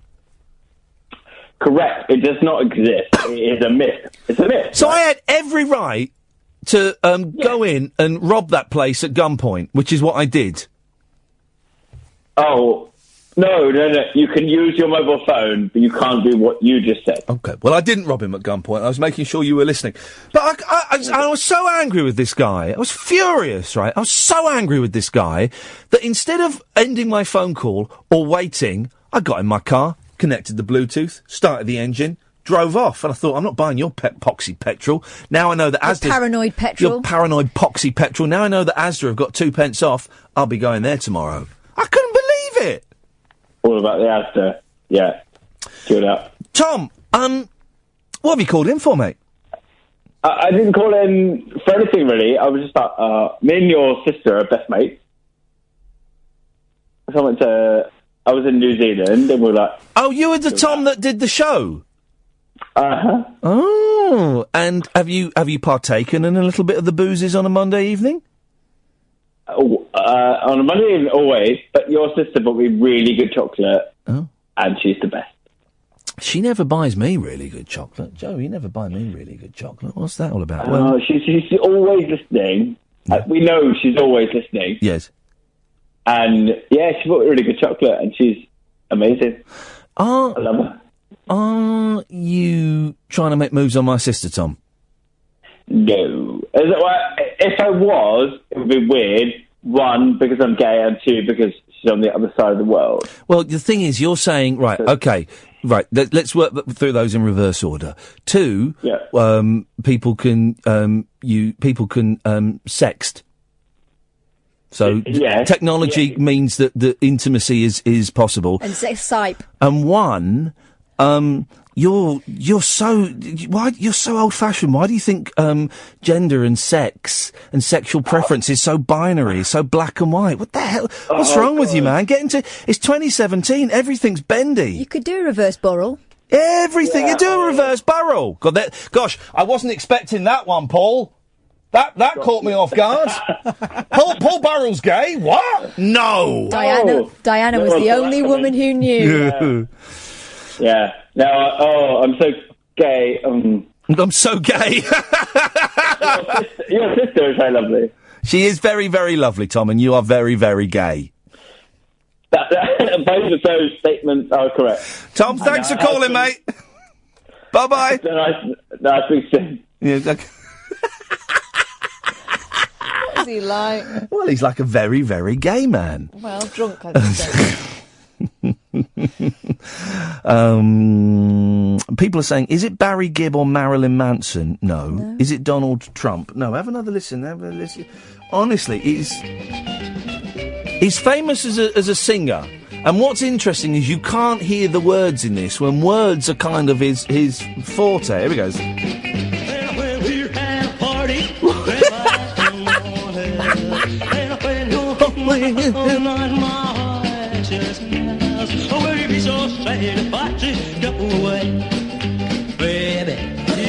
So, 0344 499 1000. You can text that in as well. Text talk to the number 87222. Late Nights with Iain Lee on Talk Radio. Late Night Iain Lee on Talk Radio. We have ways of making you talk.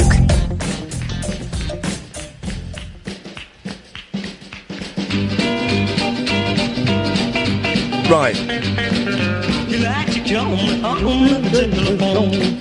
Jeff says, is it Dr. Dre? I don't think you're playing this properly, mate. John says, is it Ed Sheeran? No. Scott says, is it Buddy Holly? Are you punking me? Is it Bieber? It sounds like Elvis. Was it Johnny Cash? No. Is it Jimmy Page? No.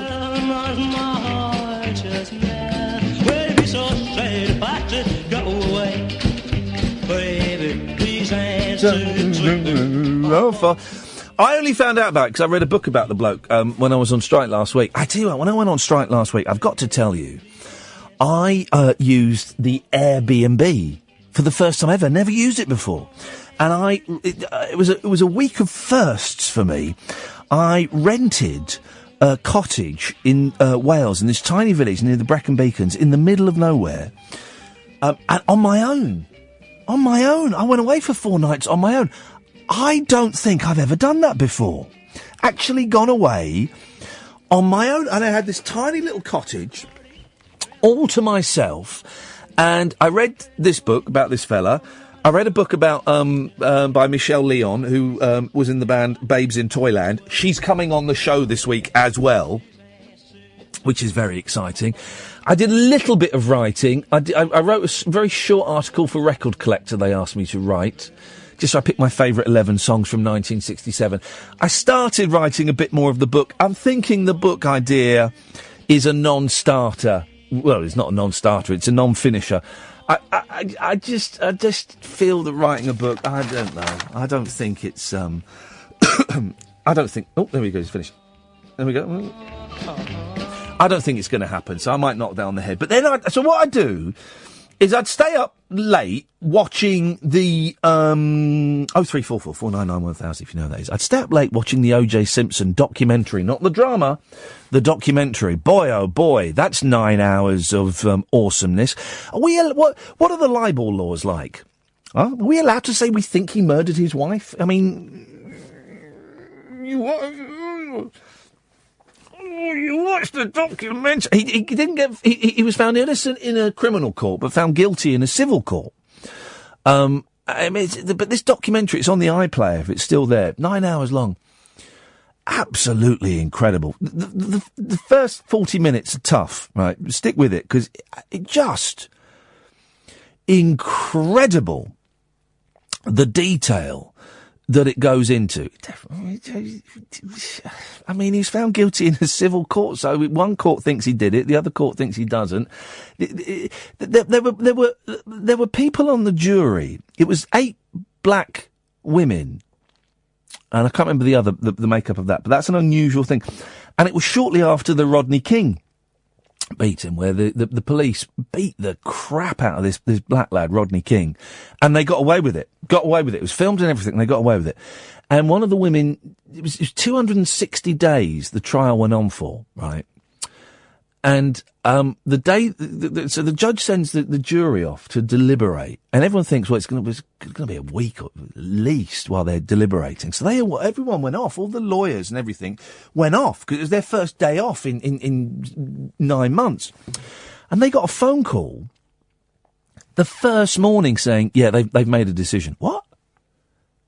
They've only been in there for 2 hours? Yeah, no, they've made a decision. And one of the women said that she found him innocent because of Rodney King. What? And all the evidence is pointing to OJ. And you know there's the famous shot of OJ in court putting on the gloves, right? And he can't put the gloves on. You've seen that? It's really famous. Been putting on the gloves, don't fit. Do you know why those gloves didn't fit? Because A, he had latex gloves on underneath so as not to get fingerprints on, and B, his manager told him not to take his... he's got really bad arthritis in his fingers. Really bad from playing football. Really bad arthritis. And his manager said, we think they might ask you to try and put the gloves on. So, why don't you not take your arthritis pills for 2 weeks? And OJ said, well, yeah, but if I do that, then my fingers are going to swell and I won't be able to bend my fingers. And the manager went, yeah. Why don't you not take your arthritis medicine for 2 weeks? It went, oh, right. It is the most incredible... Here come the refreshments. Talking about the OJ thing, Kath. It is the most incredible bit of storytelling. I'll have that water. Thank you. Got a thirst on. That's better. And so he got found innocent in the... no one's got the answer right, by the way, for what that song is. 0344 499 1000. So he's found innocent in the criminal court, and then but in the civil court he was found guilty and ordered to pay 33 million quid to the parents of the lad that was there that got murdered as well. Ron Goldman, yeah. And the evidence on that, because there were footprints, right? Bloody footprints. I'm not swearing. I'm being descriptive. Bloody footprints leaving the property, right, with the blood of his ex-wife on. And the print of the shoe was a really specific make of shoe, of which there were only about 300 pairs ever made. And they said the judge said to Simpson, do you own those shoes? He said, no. You sure? He said, no, those shoes are ugly. He said, those ugly ass shoes. Yeah, those ugly ass shoes. I'd never want to be seen dead in those things, right? And then they found, about 50 pictures of him wearing the shoes at various different events over the space of about 3 years. He owned the shoes. He totally did it. It's the most incredible thing. And they I'm going to use a phrase that I don't really like, but I'm using it because one of OJ's lawyers used it. They played the race card. And one of OJ's lawyers, a white lawyer, said, not only did we play the race card, but we dealt it from the bottom of the deck. And I think we played it unfairly.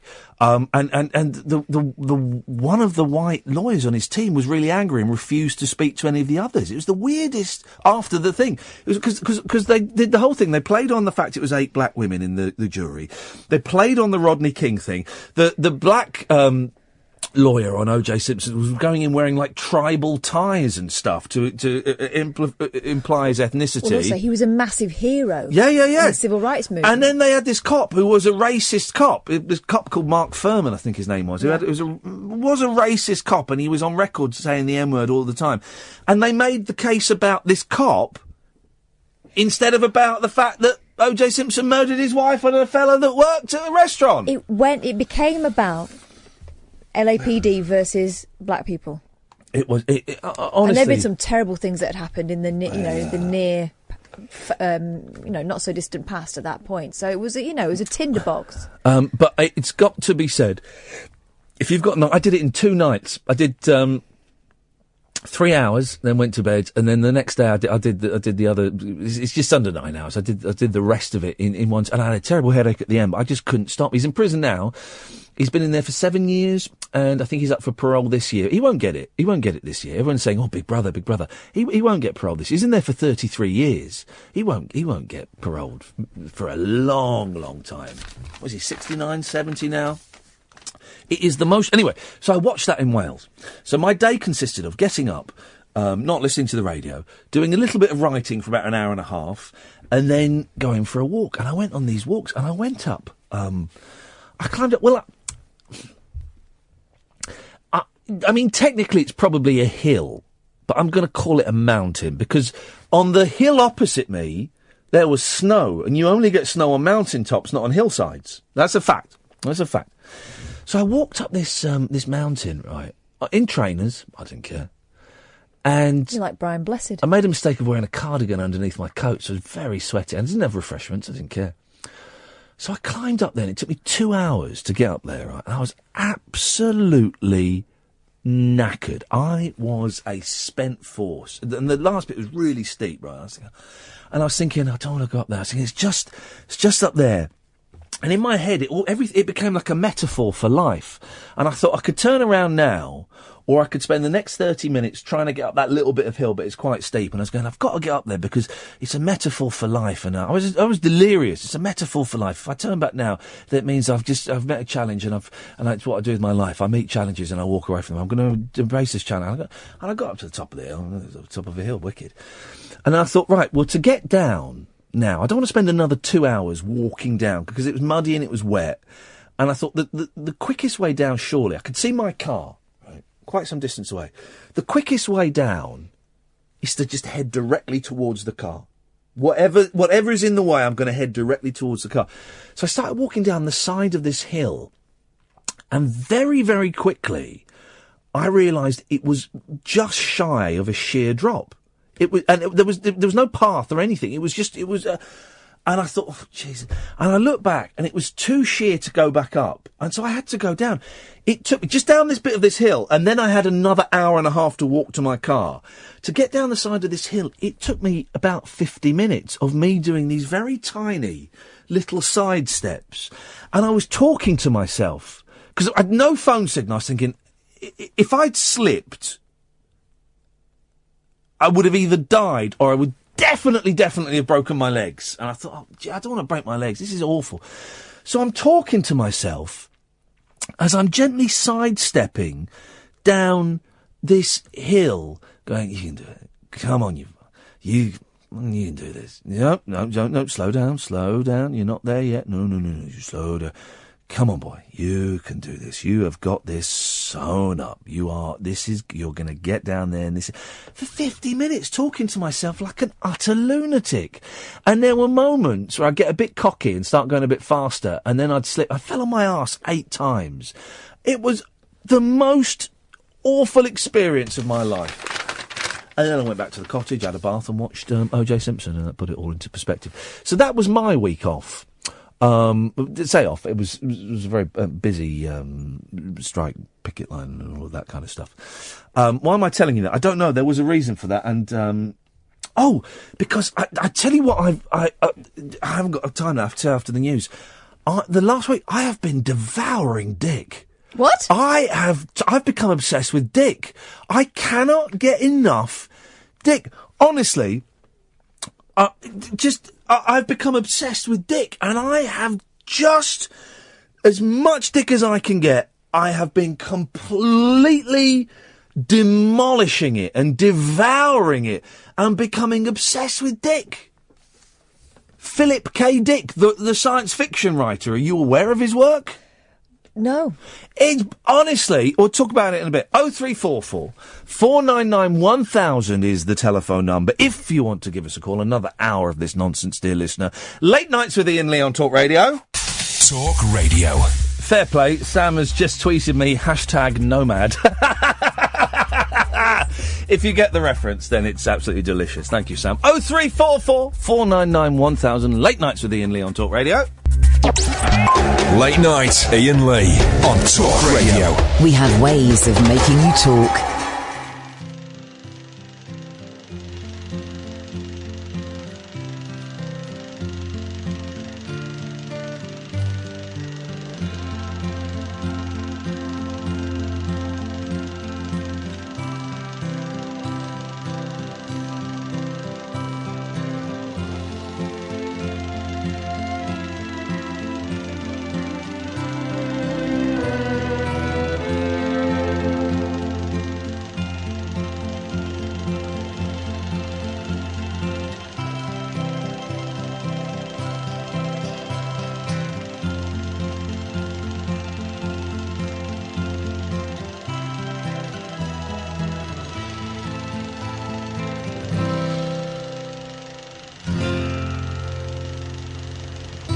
"1959, the war was at an end, and we were back on our feet again. And the world was filling up with endless possibilities.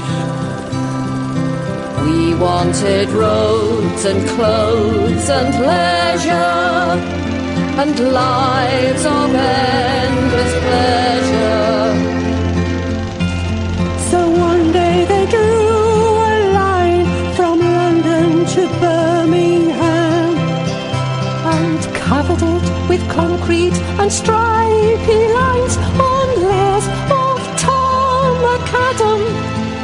They told us we could drive on it at any time and place. And suddenly we'd been blasted into space.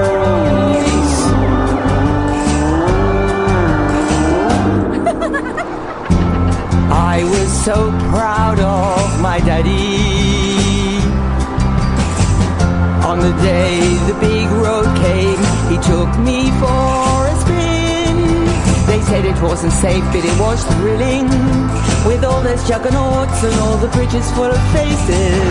We stood and waved at all the cars. The headlights were shining like shooting stars, tearing along at the speed of light and then disappearing into the night. The Ministry of Transport was obsessed with efficiency. They knew we'd need somewhere to stop and eat, drink tea and pee.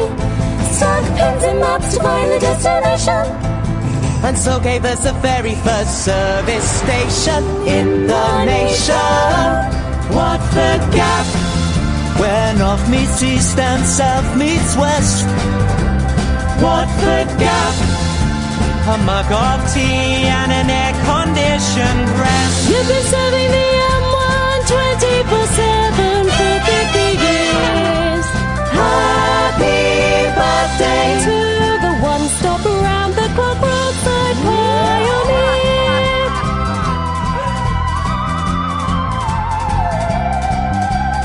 Happy birthday to the ketchup-covered jewel of Northamptonshire.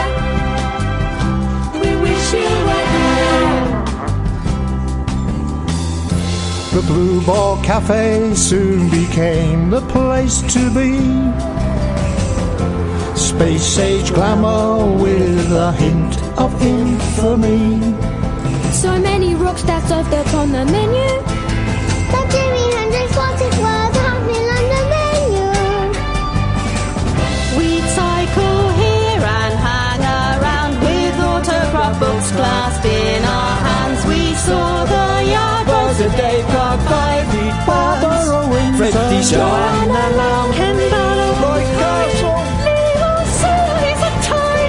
the Rolling Stones. Ackerbilk drove his own band in a van. Sheila Ferguson knew me by name. She knew his name.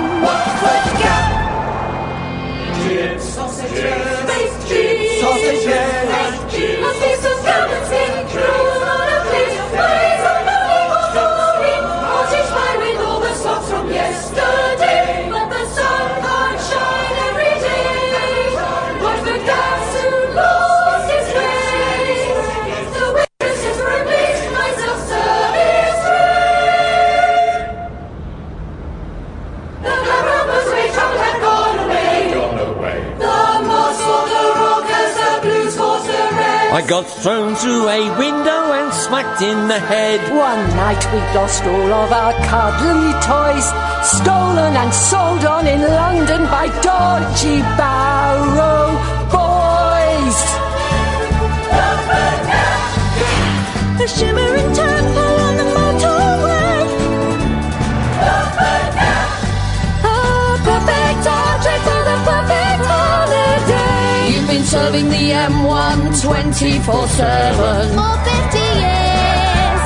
Happy birthday To the one-stop round-the-clock roadside pioneer.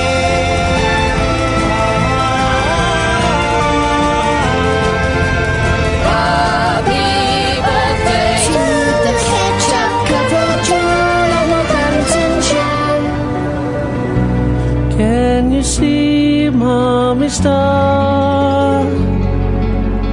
It's the brightest in the sky. Hey Mandy, you're missing out up there. I still can't believe that you've gone, but I hope that you're proud of the things that we've done. In the early 60s, soon after the motorway had been opened, 3 friends and myself set off down the motorway. It was totally dark and very few cars, so therefore you were driving in total darkness apart from your headlights. And coming towards us, really out of the darkness, we saw a stone wall stretched across the motorway. We can only call it an apparition.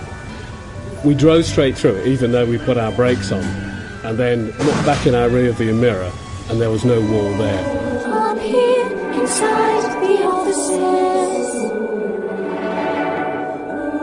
People say that they've seen shapes within the gloom, and felt a chilling hand upon the shoulders, whilst paper clips and drawing pins dance round the room.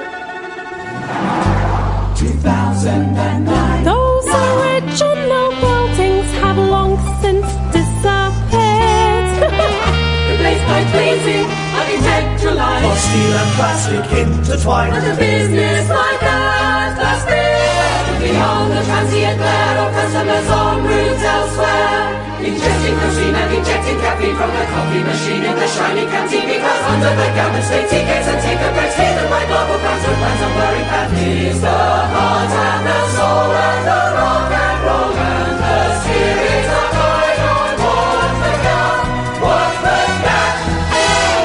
11,000 visitors every day. What's the Gap? Identical on both sides of the carriageway. You'll be serving the M1 24/7 for 50 years. Happy birthday to the one-stop round-the-clock roadside pioneer. From the residents of Northamptonshire.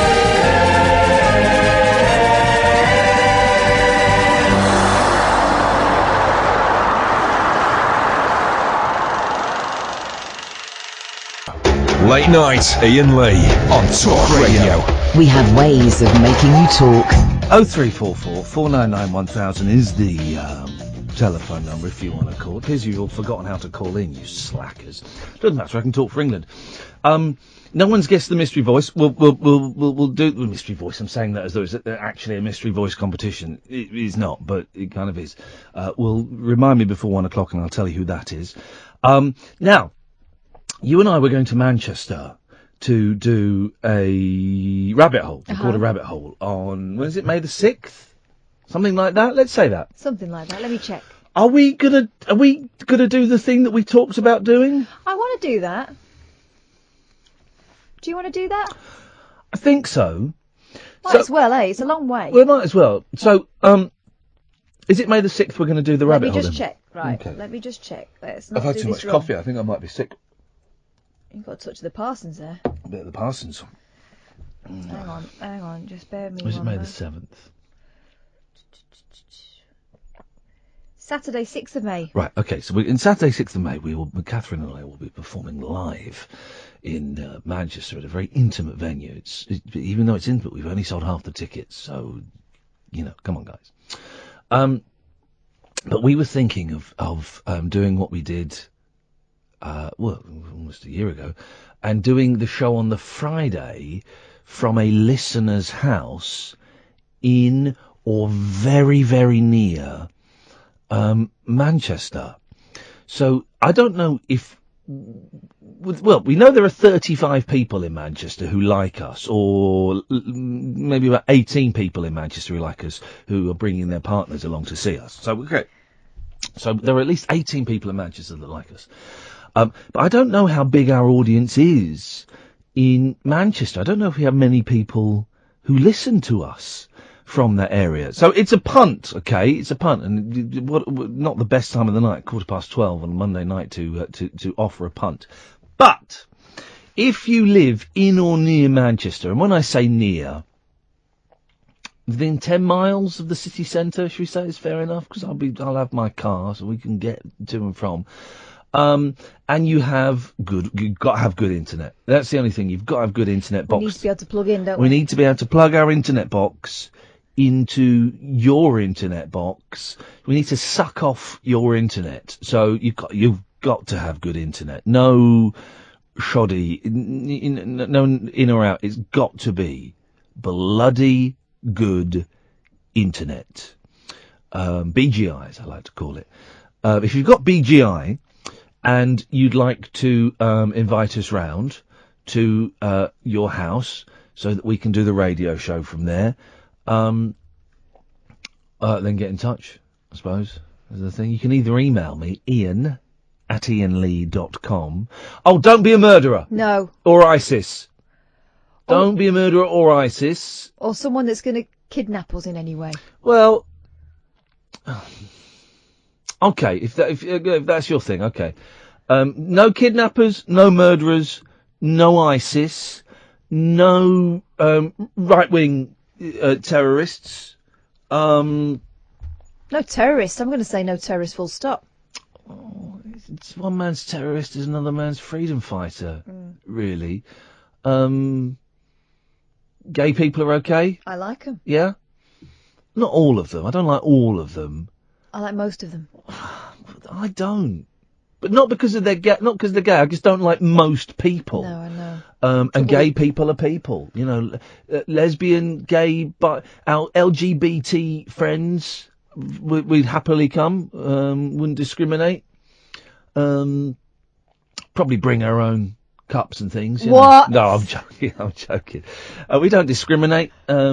Just be an adult. Don't be like a 15-year-old kid and you know your parents are going away that weekend. And I'll be wicked. You come and do it at our house. Come and do it at our house. Don't do that. But anybody, right, who's not You need to be in charge of the internet we're going to be sucking off. As long as you're not going to kill us or sexually molest us and you'll let us go when we're finished with all of our clothes, then we would like to come to your house, please. I think that's what we would like to do, please. So have a think about it. Friday, May the 5th. And again, this is a real pump, because I know we've got a lot of people, I know I've got a lot of fans is too strong a word, listeners in London. I've got a big audience in London, and I know that we have a big audience kind of sort of in bits of Hertfordshire and Buckinghamshire and Bedfordshire, because I worked there for 4 years, you worked there for a whole lot longer than that. You're quite big in Brum. Quite big in Brum, because I worked there for a couple of years, and I think I've got a bit of a following in Edinburgh. I remember when I went up to Edinburgh, not for the festival, but for the 11 o'clock show, and they loved me, absolutely loved me. Apart from that, I haven't got a clue. Haven't got a clue. And I know after the Edinburgh show we did at Sophie's house, wasn't it? Sophie's house. She's gone quiet since then, hasn't she? Maybe we put her off. But we talked about maybe doing a tour of the country, and that's kind of still a possibility, as is New York. But yes, we are going to be in Manchester performing on Saturday, May the 6th. If you would like us to come to your house on Friday, May the 5th, and the show starts at 10, so we'd probably get there about 9:15, just to check that the internet works and the kettle works. We don't expect feeding. Well, I mean, I would never eat the food. We would brought bring nibbles last time. We would bring nibbles. We'd bring dips and Pringles and stuff. But maybe we'd bring quiet nibbles this time because we couldn't eat any of the nibbles last time because we brought noisy stuff. We'll bring you a couple of bottles of wine. You know, we're nice. We'll bring a couple of bottles of wine, nice a couple of house bottles guests. of beer if you want. You know, we'll do that. We're very clean. Yeah, and we'll only use your toilet for wee. So, well, I think that's. It's only polite. I think that's that needs to be established. I wouldn't expect I wouldn't want a stranger, even a famous stranger, Dropping trout. to come to my house and come in and doing that. No, thank you. I never forget, and I'll tell you where this comes from, right? When we were kids, there was a woman, I can't remember her name, she was a very, very large lady, had glasses. What was her name? She was a friend of Carol Pratchett's. Barbara. Anyway, no. Anyway, I never forget, one day I was at home, because I was about 3, I wasn't at school yet, and there was a knock at the door, and it was this lady, and she said to my mum, I'm really sorry, can I use your toilet? And my mum was like, yeah, and she did. I'll never forget it. Oh, that's not polite. Honestly, we had to open the windows and get the air freshener out. Oh, have you seen there's a new product? I saw an advert the other day. Go on. Called VI Poo. Have you seen it? What is that? I've not seen They're that. doing adverts, right? And at first I thought, oh, this is a joke. But I've seen the adverts several places. Yeah. So it's not a joke. You put it down the loo before you go, and apparently it's like a courtesy flush without flushing. What do you mean you put it down before you go to do the a poo, toilet? yeah. What then? It doesn't smell. Hey, that is brilliant. It's like lighting a match afterwards. But you do it before. What technology is that? How does that work? I don't know. Science, innit? Flipping it, that's brilliant. I'll get you some. Yeah, I'd like that actually. That'd be fun. You test it out. Yeah. No, seriously, I'd love it. That sounds brilliant. Genuinely, that sounds brilliant. If I see it, I'm going to get it. Nice one. Just out of curiosity. Absolutely. And they'll probably be doing two for one, so number 2 for 1. Oh. Why do you have to... I happened across that one. We need to get Colin Fernandez on the show, the Daily Mail science correspondent, because it would be nice to have an intellectual conversation about the science of getting rid of the smells of a dump. Here it is. Says... Nope. Traps nasty smells in the bowl and releases a spectacular fragrance that leaves the bathroom smelling better than before you used it. I tell you what I don't like, right? And the Japanese are big on this.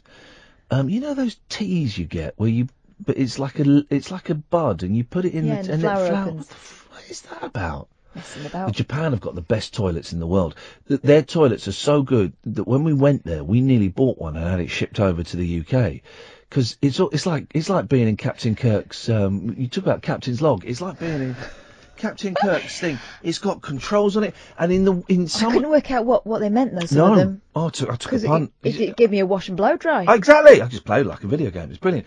And we went to one place that was so swanky. They only had this in the ladies' toilet. It had a pre-recorded sound of a flush. So, because you know when you don't, you so flush no one could it. hear you weeing. Yeah. Pre-recorded sound of a flush with a flick of a button. Hot toilet seat, bum clean, winky clean. I find a hot vag toilet clean, everything clean. What, like on a roller? Water and blowers. I was getting honestly, the Japanese very canny people. I find a warm toilet seat a bit off-putting because it feels like someone else has been on there for a long time before you. No. If you know that it's being warmed by a computer, then no, I think that's brilliant. The Japanese, very, very canny. They know. Great. And we went to a toilet shop and looked at them, and they were like about 125,000 yen. I don't know, what's that in pounds? I don't know. And we were looking at it, and we were going to get one sent over. Imagine if we'd done that. I'd be the coolest person in the world. You'd never be out of there. Oh, God, no. I don't understand how my dad, on a Sunday... He'd be up there for 2 hours with a newspaper. My dad used to call it the Constitutional. He used to take a book. I can't do that, and I've tried to go. I've taken a book, and of course you do my phone there, and it's been scientifically proven that phones. This is absolutely true. Phones have got more fecal germs on than the inside of a toilet bowl. It's because everyone's going for an iPoo. Yeah, honestly, it is incredible. But I can't do it. I can do everything in 30 seconds. When I need to go, I'm not messing around. No. Also, I've got small children, and as soon as they've got a sense for when you've sat down, and that's when they'll start to kick off or bang the door down. Or I think that's what happened with that video that went viral the other day. And she came skidding around the corner. With the little kiddie. Yeah, because they've got quite a head start on her, and I think she's on the loo. That really was I tell you what I found remarkable about that clip was about 3 hours. You know the clip we're talking about, where the guy's talking about North Korea and he's got a map behind him, and then his kid comes in, and then the second kid comes in a walker, and then the mum comes in, and she's crawling because she thinks she can't be seen. But it's like when people get up in the front row of the cinema and walk out and they sort of bend over. It's not doing anything. It's not doing anything whatsoever. But what was great about that was when it had already gone viral and was obviously going to be massive, someone from the BBC tweeted the guy and said, "Do you mind if we use this?"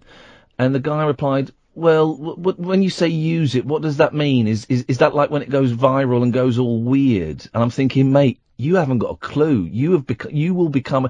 There's some black guy in America has done there's loads of spoofs of it. Spoofs everywhere of it. Also, the way the little one walks in first off has become a meme. It comes at Swagger. It's the Liam Gallagher.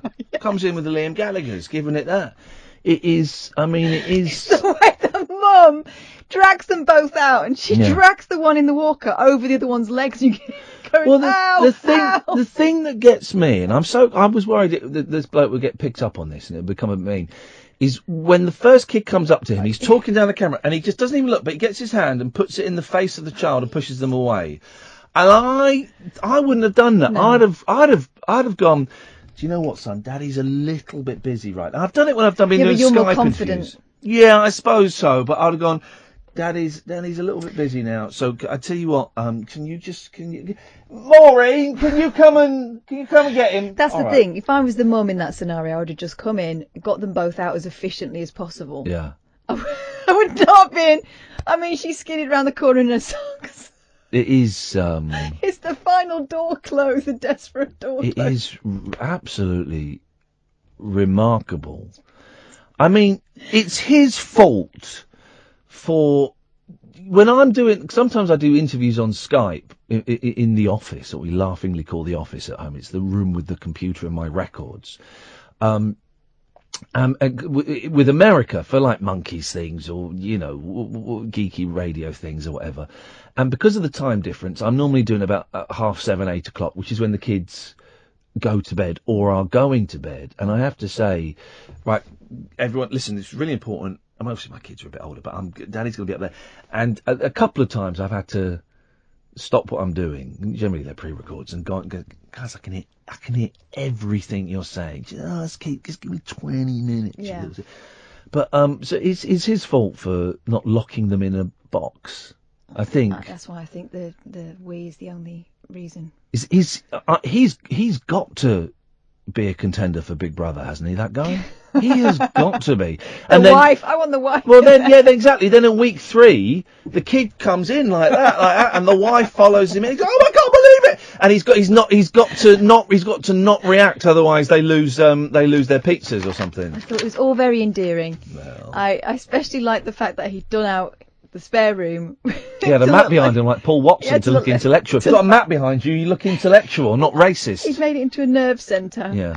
The spare bed was made to look like a big desk. Actually, it was quite obvious it was a spare bed. He had the camera too wide. That should have been zoomed in significantly. I know. Very strange. So many rookie mistakes, but 0344 499 1000 is the telephone number. Wake up your neighbours. Tell them I'm back, dear listener. Late Nights with Iain Lee on Talk Radio. Late Night Iain Lee.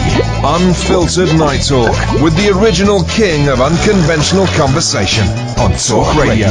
We have ways of making you talk. Hang on a minute. My sister sent me this. Hang on a minute. Let me click on this and see what this is.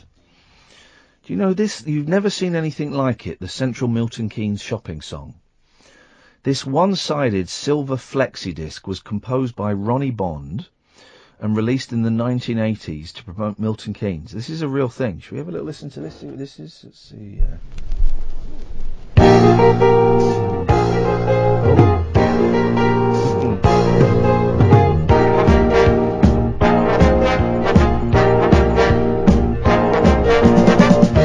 You've never seen anywhere like it.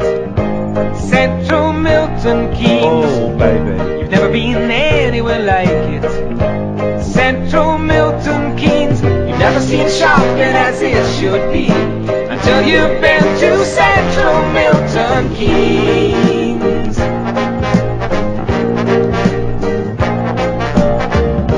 You've never seen anything like it. Central Milton Keynes. You've never been anywhere like it. Central Milton Keynes. You've never been shopping as it should be until you've been to Central Milton Keynes. You better start changing this up soon.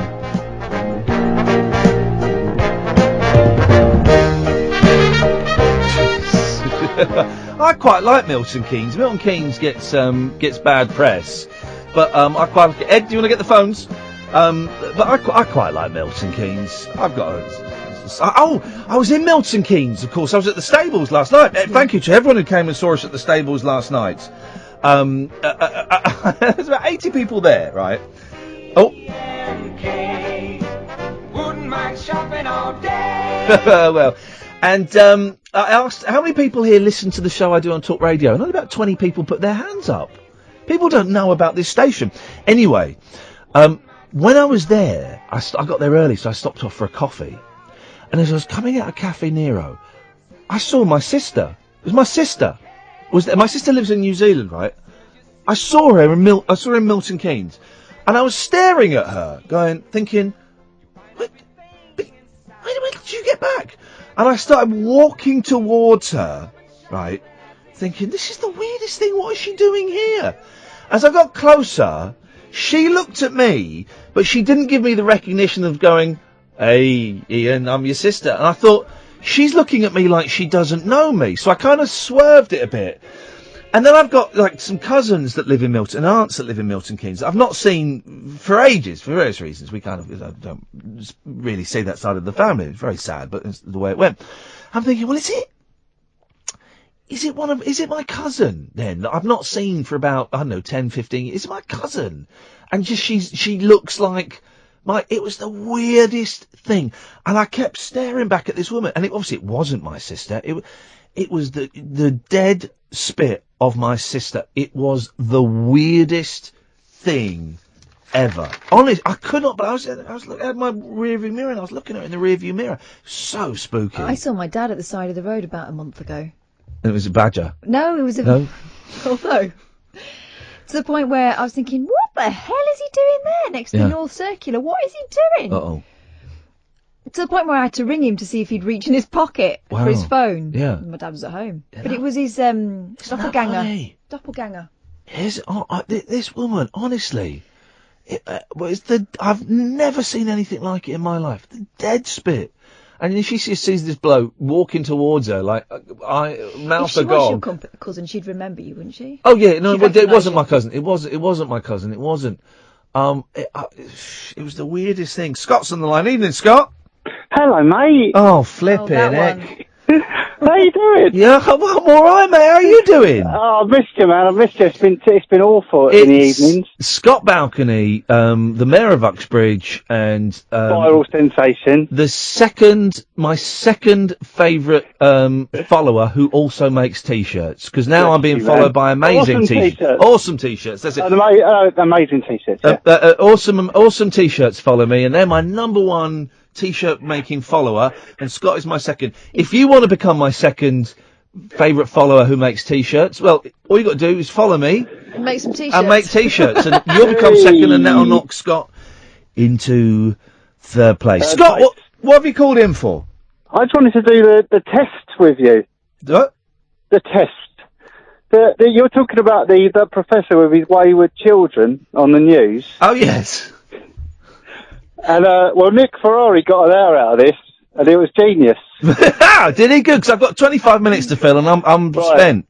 Well, when you saw the lady come running in, Yeah. did you think Yeah, we go. it was the fella's wife? Yeah. Or the fella's nanny? Because if you thought it was the nanny, You're a racist. Do you know what? I thought it was the wife, but the only thing that made me wonder whether it was the nanny... of course you did, Kath. Oh, that virtue signalling. Virtue signalling. Here we go. PC Brigade. Oh, yeah, I thought it was the wife. Definitely, definitely The the only wife. thing that made me wonder whether it was the nanny Yeah, was the way yeah, she yeah. was desperately scrabbling about on the floor like she was in trouble. Yeah, well, the way she looked like she was employed to look after those children. Well, you know, Scott, you know me well, and you know that I am a massive racist. Well, well, me too, and that's why I was surprised, because I thought, hold on a minute, I'm being called out here Yeah. by Nick Ferrari for being a racist. And it made me feel really uncomfortable, because I've listened to Nick Ferrari for years, and I know that his views on things, that's all I'm going to say. And I just thought, oh man, I've been... Yeah, well, no, I must admit, Chinatown. I thought it was the nanny, and I think we can all thought it learn. was the nanny. I thought it was the nanny. Hang on a minute. I'm putting on record. Stay there, Ian. Hi there, bud. Did you think it was the nanny or the wife? I think you've got the wrong call there. No. Oh, is that George Galloway? You think it was the wife? No. Ian. My name's Ian. Yes. Yep. And Is me that too. George Galloway? Ian, say hello to Scott. Scott, Man, you I there? love your stuff, man. I loved it when you stuck it up the Americans in that court when they were accusing you of war crimes. Ian, did you think it was the nanny or the wife? I bet Ian thought it was the wife. I've got no idea what you're talking about. What I really wanted to have a chat with. You were in Wales apparently. He was by the A40, by those big mountains. Shut up, They're made out Scott. of Wembley Stadium. Shut up, you're confusing the man. No, Ian, did you think it was the wife or the nanny? Are we talking billy goats here or what? No. You know the video where have you seen the video with the fellas doing a piece on the BBC and his kids come in? No. Oh. Oh, man. Ian, mate, what have you been doing? I've been doing the radio show, Scott. No, other Ian. Oh, it's right. Hang on. George. Hang on. Right, calm down. Ian, stay there. Scott, I just want you to see. Can you tell me, because no one's guessed this, who is this singer? Here we go, hang on. Who is that singer, Scott? Buddy Holly. No, George Jones. No, it's Paul Simon. Oh, really? Yeah, from Simon and Garfunkel's. Yeah. Oh. Well, that's not that weird, is it? I thought you were going to say it's like Steve McDonald from Corrie, or... No, it's quite Les weird. Quite weird. It's not really, because he was... Baby. It's not really that weird. Hey, Scott, listen. He's like a 60s singer, Scott, right? one more thing. Ian! Hello. Yes, sir, I was in Wales. Yeah, okay, and you managed to have a wee wander in the hills. Yes. Is that right? That is- Am I correct? You in- are, in saying that? so far, you are 100% spot on, yes. Lovely. And you didn't go properly equipped. Am I correct in saying that? You got yourself in a little bit of difficulty. Well, I wouldn't say, I got myself in a little bit of difficulty, but I wouldn't say I was not properly equipped. Okay. Did you have a map? No. Did you have a compass? No. Did you have appropriate clothing? I had a coat on and some trainers. Okay. It's people like me that save people like you. If you just happen to wander off and do maybe break your ankle. Yes. It's people like me. Yes. Unfortunately. Yes. And I volunteer. Yes. I come out. Yes. And we find you. Yes. And we take you home. Right. And we put you safe. Well, here's the thing. So before you go any further. Yes. Please. Before this is not really, you decide to go into the hills. Yes. without due care and attention, yes, please don't do it. Right. So you're banning me from going into the hills? No, I'm not. It sounds like you are. No, I'm not. Well, it sounds like you are. You told me not to go into the hills. Well, please take... I'll do as I please. Okay, buddy. If you want to walk off a hillside and go 3,000 feet, and it's people like me that have to pick your body off a hillside... Right. Well, did you pick... Please, can I ask you a question? Don't do it. Can I ask you a question, Ian? Did you come and rescue me last Tuesday? No, I didn't. No. Did anybody come and rescue me last Tuesday? No. Right. So I made it back safely. Safe and sound, and luckily, yes. on that particular occasion, yes, you'd maybe got away with it. Well, there's no maybe. I got away with it. I went for a nice walk up a hill. I had an adventure. I got back home 3 hours later. Beautiful. Perfect. The perfect day. Although there was one point when I did think, if I had this fantasy about Prince William rescuing me in a helicopter. I did. He's not doing that anymore. No, I know, but I was away with the fairies. But no, it's good to put your life in a bit of danger, Ian. Makes you feel alive. Well, if you want to go and kill yourself, that's fine. Well, I don't want to go and kill myself, but I do want the thrill of having a little bit of excitement in my life.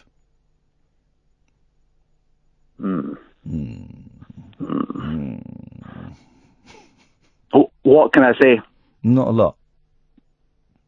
But all I really wanted to try and to make a point, if you like, is just if you're going to walk along a path, right? Make sure you know which direction you're headed. Well, I knew which direction I was headed. I was heading down. Down. Down. Yes, I was heading down. Am I right in saying you can see your car? I could see my car. You can see your car. I can see my car. I was going down it towards my car. I know. Lucky your accent is so strong we couldn't understand the swears, but yes. That doesn't matter. I just get really, really frustrated with people that just have not got a clue when they walk in hills. Down a hill towards their car. Up or down? Up or down. Up or down. Which way do you want to go? I wanted to go down. I went up. Then I wanted to... We can change that. What accent do you want here? Welsh. Just a proper one. Just a proper Welsh. How about what? Just stick to one. Oh, thank you, Ian. You made me laugh a lot. Anyway, I'm glad you got back safely to your two lads. But don't walk back in the hills unless you take the appropriate precautions. Thank you, mate. Thanks, Ian. Bye-bye. Good advice there. Good advice. Uncut after-hours conversation for the up-all-night generation. Late Night Iain Lee on Talk Radio. We have ways of making you talk. Oh, man alive. It turns out, not working for a week, then coming and doing 3 hours is actually exhausting. Deary me. Last 10 minutes of the show. 0344 499 1000 is the telephone number. I did, in all seriousness, have visions of me breaking a leg on the side of this hill. You can yawn. It's late. It's late in the evening. We're tired. It's been a long old day. I did have visions, and I did think, Prince William's gonna... I was a bit delirious. Prince William's gonna rescue me in his helicopter. I thought, no, he's miles away. You didn't have any Kent and Mint cake, did you? I didn't. And I didn't have any water, and I wasn't gonna die, but I got covered in mud and filthy and ruined my trainers, and it was wonderful. I would not have had it any other way. Tomorrow... 10 o'clock. 10 o'clock is coming in. Yes. We've got Korean Billy coming in, and that'll be nice to have a chat with him. And he's here to promote something, and we'll let him do the, we'll let him earn his keep, of course. We're all selling stuff, guys. We're all selling stuff. I think he's selling dictionaries, isn't he? Is that what he's? He's certainly saying that dictionaries are fun. Well, and important. Well, they are. Here's the thing.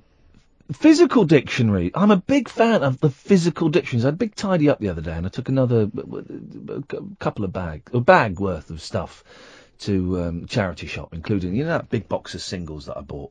Got rid of all them. Took a few albums. Here's the thing I got rid of that was a real. All 6 seasons of Lost on DVD. Well, I did. I put them in, and it felt great. And I thought, wow, if I can get rid of them, we're on to something here, guys. There's a breakthrough has taken place. So I had a nice tasty clear out. But I found my big old dictionary. Oh, it's beautiful. I mean, it's not beautiful. It's not like a classic dictionary. It's probably about 5 years old. But just a big weighty book full of words. And dictionaries are important, because now you want to know how to spell a word. You look at when I was a kid, I would use a dictionary to learn to see how to spell a word. And as I got older, to get the definition of a word.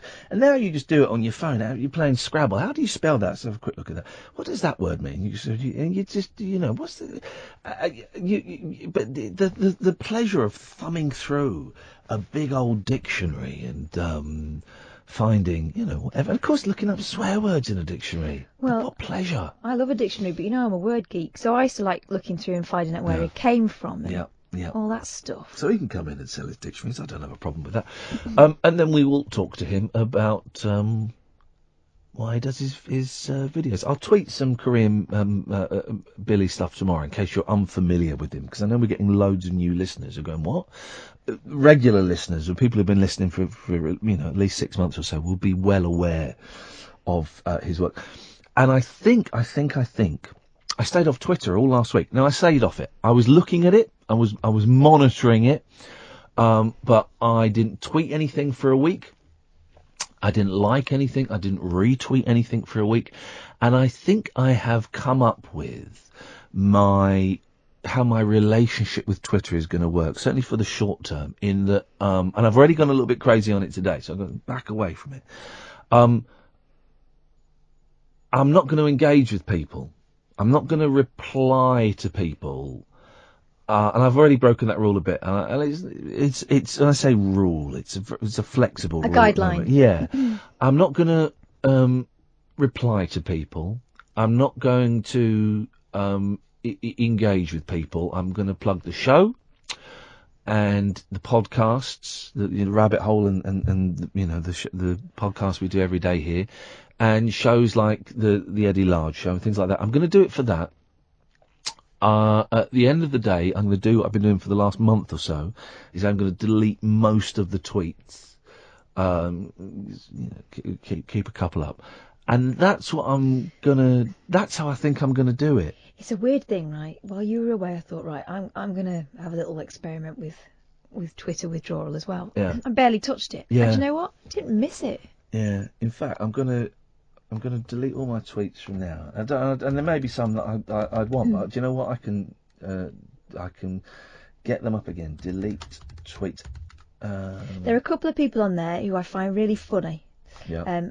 And it's worth it for that. But I would quite happily unfollow everybody, but I know that a couple of people might take offence by that. So it's not worth it. I've muted people that. Which one do I use? Oh, I use Tweet Delete. So you click on that, you sign in with Twitter, authorize app, pick new settings, delete all of my existing tweets, delete, and watch my tweets disappear. They're going now. They're going.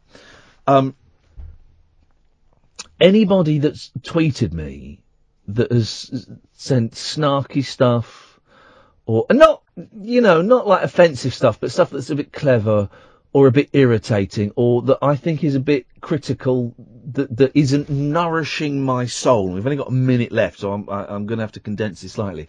But anybody that is putting stuff in my Twitter feed that is not nourishing my soul, I'm muting. If they're outright mean, I'll block them. But I'm muting. And they don't know that they're muted, so they're not offended, they're not upset. Please don't ask me if you've been muted, because, I'm not going to reply. There was one person who asked if I tweeted, and I did, if he'd been muted, and I did check, because he had a Radar diary for a week, and I was buying his support. He wasn't muted, but please don't ask if you've been muted. And I'm going to see how that goes, but already I can feel a more positive, changing of the guard. On that bombshell, dear listener, the show has come to an end of sorts. We will be back tonight at 10 o'clock with Korean Billy. Until then, from me, Ed and Catherine, night. Talk Radio, the 21st century dream team of dialogue, debate and discourse. Talk Radio, give it some lip.